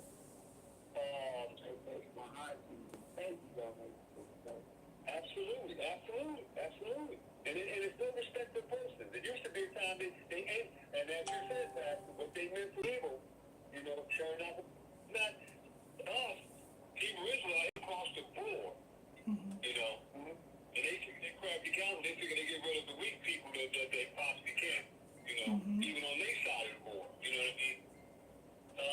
We spoke about trauma, you know, we spoke about trauma and physical, mental trauma from people, places, and things. You know, I can attest to that. You know, physical and mental trauma, you know, comes into our lives at very different ages, and some of us are very young. I remember being, you know, 5 years old. There was it was 6 kids in one bedroom in my, well, not mine, but my parents' apartment in Brooklyn, New York. We lived on the 6th floor. And it was that one bedroom that me and my brothers and sisters slept in. 3 bunk beds on one side, 3 bunk beds on the other side. Of course, I was younger, so, you know, I'm like a little monkey, so I had to climb up on top of it. But, so you can imagine having semi-teenage adults in there, you know, my brothers and sisters in there having sex. I used to look through the window. I'm at 4 years old, looking through the little, because the pane, the door had 4 pane, had window-like panes, so where the pane was out, you know, all you have to do is pull the curtain back. You can look, so I used to look in there, and I'm watching them having sex. I even learned how to insert the penis, excuse my language, into the vagina, watch it. At 4 years old, 5 years old, you know. And my Aunt Mary had a bar. My family was in the bar. They were tied to the sides a little bit.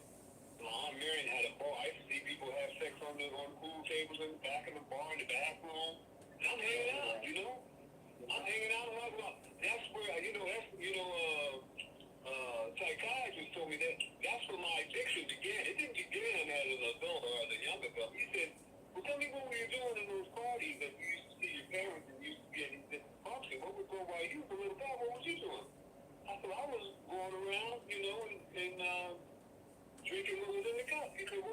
I don't know, he could do it with alcohol and those stuff he was drinking, but he was getting drunk at 4 and 5 years old. So your addiction started way back at 5 years old.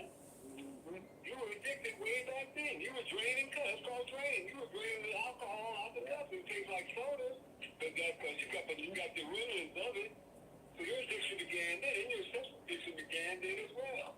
I mean, I got 8 kids, 16 grandkids, and 8 great-grandkids. If there's one commandment I got right, it would be fruitful and multiply the earth.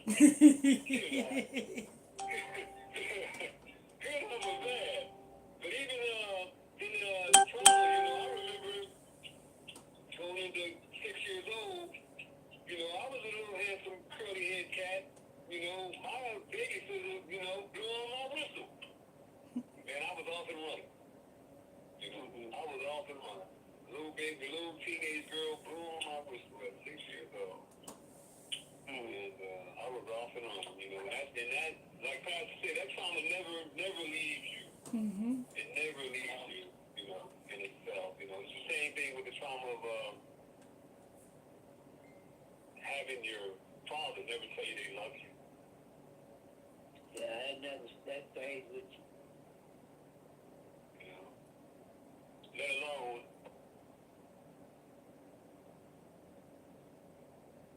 they'll never be in there for you. Right. They never leave you, so I guess that's why. I guess that's why I love so deeply. And without reservation. Or I've tried to in my life. But it's like, no one ever loved me back like that. But that's probably why I was so very aggressive. It took me a long time to manage the anger in me, and that was one of the reasons why I got into martial arts sports and full contact sports, because that full contact sport helped me to manage, my anger and my aggression, used to be a time it didn't take very much for me to go to 0 to 100, and I knew that as I progressed and became older as an adult, that if I didn't, even as a teen, if I didn't get myself involved in something, my mother probably seen it too, but she got me involved. So you kept yourself busy. Yeah, because if not, I would have probably been in prison for murder. But it's an ongoing battle, that trauma, like Pastor, you saying that down, it's an ongoing. I still do it to this day, so I have to catch myself. But in my great ramifications, all praise to the Most High coming into this world. People don't understand that, the lives that we had led and what we were ever involved in, and what the trauma that we have, and we went through. This word and this truth is what keeps us. I know myself for a fact. If I return to my vomit, if I return to using, I'm done. I'm dead. The Ruach HaKodesh always let me know, man. It's your last go around, partner. It's your last go around. I done showed you. I done opened up the door for you. I done brought you to what you're looking for. You go back out there, you tested it if you want to.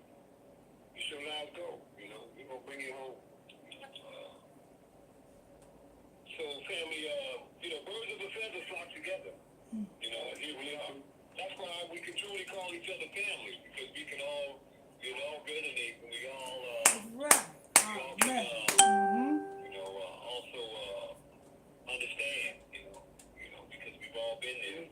That was truly makes us family, not only the fact that, our bloodline of being Hebrew Israelites, that truly makes us a family. Right, that's right. Just on the PPP, real quick, just the PPP loans. The PPP loans was a ruse. It was a really a ruse for corporate businesses. Fortune 500 countries made billions and millions of dollars off of that. They used a small guy as camouflage. People that got $100,000, $12,000 was nothing compared to what the corporations got. That's why they call it the biggest wealth transfer ever in history, because that's how these corporations became the corporate owners of these people, Fortune 500 companies, people that work in Apple and engineering, so that's how they became millionaires, because of the PPP loan.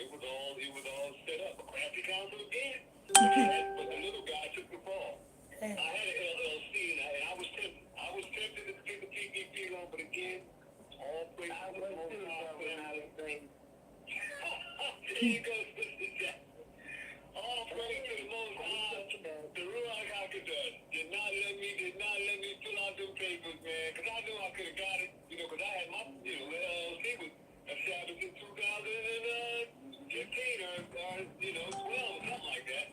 So I could have got it. I could have got it, almost, whatever. Anyway, family, all praise to the Most High, Pastor. Thank you so much. Thank you so much for a great, great Bible study class. Family, thank you for being here. May the Most High continue to guide you, direct your path, keep you, stay prayed up, stay in this word. Remember that when we read this word, the Most High talks to us. When we pray, we talk to him. Shabbat shalom. Can I say something right quick? We're not on page. Yes, We're not on page. Yes, I put something in the group. One is how the Jews break down what Halloween means and what everything means and stuff. And then the other one is another one that I put in there that's really, really good. And I was wondering if you saw that. What's that, sister? It's in the group. In the ISBC group, okay, messenger? Okay, I'll take a look at it. What is it concerning? The guy, one of the pastors broke down the meaning of Halloween. Oh, yeah, okay, yeah, I'm going to take a look at it. The pagan holiday. Oh, yeah. Well, we pretty much know the gist of it, but I'll take a look at it. It sounds interesting. Thank you very much. And what was the purpose of the Halloween costume? Somebody what Pastor was saying earlier. Yeah, I know it goes all the way back. It goes back to ancient history of the Druids. All the way back to, witchcraft and all that stuff. Witches and all of that, Dracula and all, And the crazy thing, you brought that up, sister, let's go based on this. Now, this is crazy. I'm going to tell y'all this. This is crazy. Now, I'm 4 years old. My father used to take me to horror movies. Horror movies. I see people getting their heads cut off, bodies chopped up, all kind of crazy stuff like that. You know what I mean? So, we've been traumatized in all kind of weird ways. And then not only that, my father was into some stuff. I don't know if you guys know, but back in the day, they used to have these closets just like these tall closets, and you could lock the closet, but sometimes my father would need that lock off that closet. I was a little nosy cat, with so much going on around me, that's why I used to love that book. What's that little monkey's name? The book that was always giving this stuff? Curious George. Remember Curious George? The book Curious George? Yeah, I was always adventuring and getting something. I used to go all over New York, as a little kid. Anyway. Yeah, not to go off on a tangent, but anyway, my father had this closet, and one time he left the closet open, and I looked in the closet, opened the door, and it was a snake in the closet. I mean, a full-blown, real, live, big-ass snake, and on top of that, he had pornographic photographs of different things, and their women and all kinds of stuff. And I didn't know it, but as I got older and was traveling with him, I started to understand him and my uncle was into this stuff. So, family, hey, I can just relate. It's just all kind of stuff that we have been traumatized with, but all praise to the Most High. He brings us out, and he also got us to... And the other one is what the virus is even real. He tells you what it meant, what the virus even real. That's the other one I put in there. Oh, okay. All right, we'll definitely check it out, sister. I ain't gonna hold on no longer, family. Y'all take care of yourselves, as I said. Shabbat shalom. Have a great evening. All praise to the Most High. I remember when I was when I was in New York, and after the morning show, I would go down to the bodega to get my lunch, and the little nigglets would come in. Yo, you can get this much from the PPP. Blah blah blah. I said, I'm not messing around with that. You barking up the wrong tree. You know what I'm saying? Everything. I said everything is this ministry. Everything is in my name, and you gonna hook me up with what? And when it all said and done, going to be the one on the news. No, I'm not messing with That's that. right. You know what, Pastor? That's the thing about it, man. All praise to the Most High. Like he said, he knows us from our womb, So he spared us, because we should all be gone. Everybody on this line, everybody in this group, everybody on this platform, you know you should be gone. You know by what we've experienced in our life, we should be up out of here. So, he spared us. He spared us to find this truth. He spared us to find this truth. And, I'll be damned, if anything or anybody will push me out of this truth or make me go back to that vomit, return to that vomit, I can't. I can't. So, Pastor, I know exactly what you're talking about. Just like the Ruach HaKodesh let us know not to take that beep. That's The right. same thing the Ruach HaKodesh let me know not to take that C19. Yeah. It was the same thing. Exactly. Ruach HaKodesh said, no, hell no. I mean, it said loud. It said to me loud. No, don't you mess with that. Don't mess with that. No, I don't care what they say. Don't you mess with it. Even if you get it, and you just gonna have to go ahead and get out of here. But don't you get it. Don't you do it. That's before I came in the truth. I was in 220, right? So, I came in 221.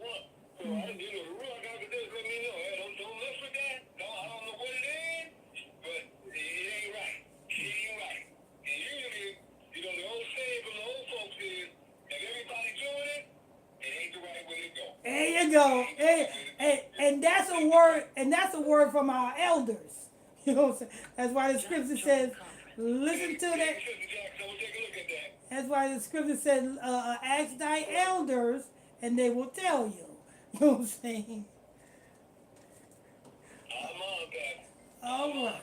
My grandmother used to tell you also, show me the people you hang around, I'll tell you all about yourself. Be the same today as it was tomorrow. There you go. There you go. All right. All right, so we got the brother Jeff. Yes, Pastor. It's evident in this group that we, each and every last one of us, share friendship. I mean, it's genuine friendship.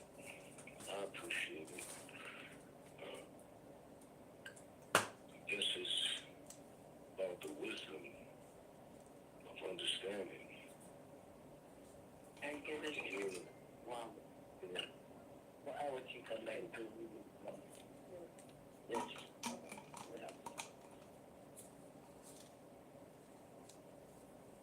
All right. Happy Sabbath. Happy Sabbath, Brother Jeff. Enjoy your evening and thank you, my brother. Blessings, Christ shines in. All right, that's brother Jeff. And I think I heard Sister Teresa. Sister Teresa, you want to give your final thought? Yeah, great message as usual. Thank you. Jack, for the being. She's saying blessings to everybody. All right, that's Sister Teresa. And we'll pray out and we'll see you. We'll see you guys tomorrow evening at 8 o'clock p.m. Eastern Standard Time. And I guess I'll see you guys tomorrow morning for the daily bread. All right, our Father. Uh-huh. You asked me earlier when was the service. I just got the information. Oh, you just got it. Yeah. Okay. Now you do know. I'm not saying don't go, but ain't nothing wrong with going, but you just gotta know that. I'm not fit to go, Pastor. I'm not fit to go. I can't have that long ride. Oh, okay. I'm just saying if you did go, you'll just be unclean to the evening. That's all. She gonna videotape this for me though. Oh, okay, that's good. You know what I'm saying? Yeah. You know what I'm saying? If you touch the body, you'll be unclean. You know what I'm saying? If you go, you'll be unclean. You'll just be unclean to the evening. You know what I'm saying? Like say if you go, I did not know that. yeah, like say if you go to a funeral. You know, Mm-hmm. Sister Jackson, they can also Zoom you these days.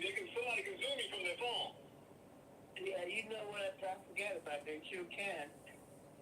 Yeah, somebody can Zoom me because that's what they did with my brother. You know, my brother passed, and they had to Zoom. They did my brother like that. Come to think of it, they did my brother like that. Come to think of it. Yeah, somebody can put you in Zoom, and then they can do a Zoom thing for all the family members that can't make it. That way you be like you're there. Okay. Just an idea for you, sister. I appreciate that. Mm-hmm. Yeah, I'm yeah. on. Yeah, you just be unclean to the evening. Like say if you go at 9 o'clock in the morning, you just be unclean until the sun go down, and you good.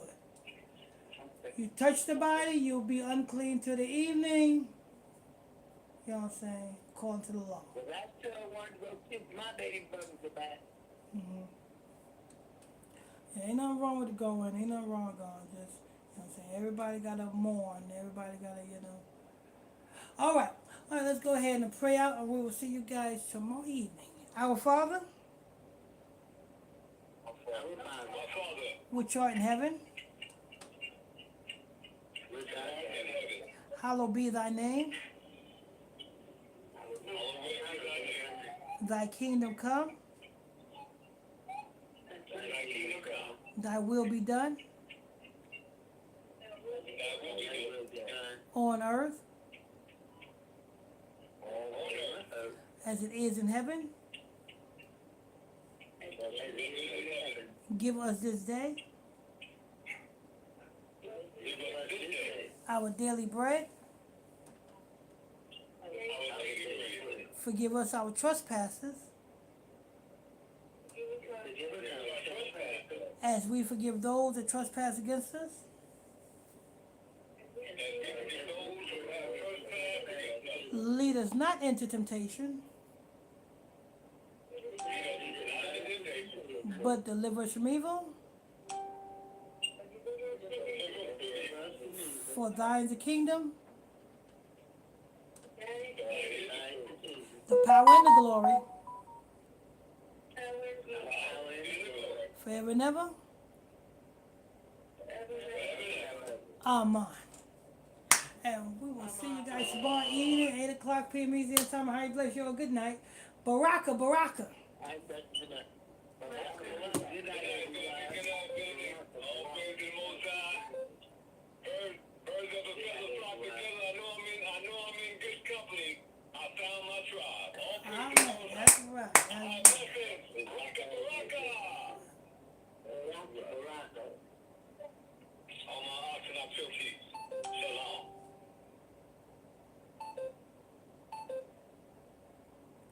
Sister Charlotte, you know what it is. You know what it is. Okay. All right.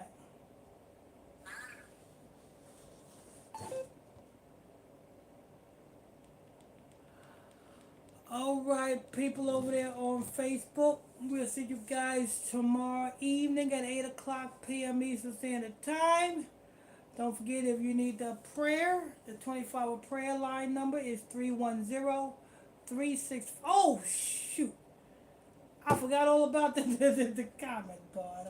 I guess we'll check your comments when we are in the broadcast.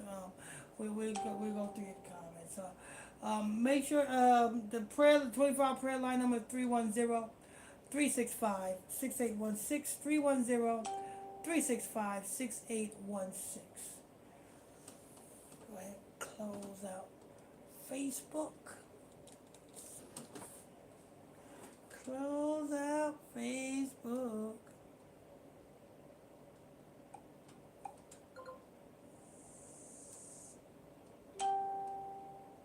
All right.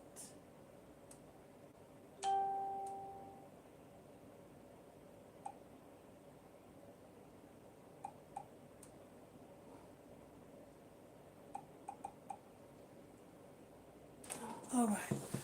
All right, people over there on YouTube, make sure you guys tap on that subscribe button If you're new to this channel, tap on that subscribe button. Tap on them like buttons, get us in them algorithms, people. Tap on them like buttons as well. Tap on them thumbs up buttons. The 24-hour prayer line number is 310-365-6816. 310-365-6816. And we'll see you guys in the morning for the daily bread. See you guys in the morning for the daily bread. The daily bread. The daily bread. All right.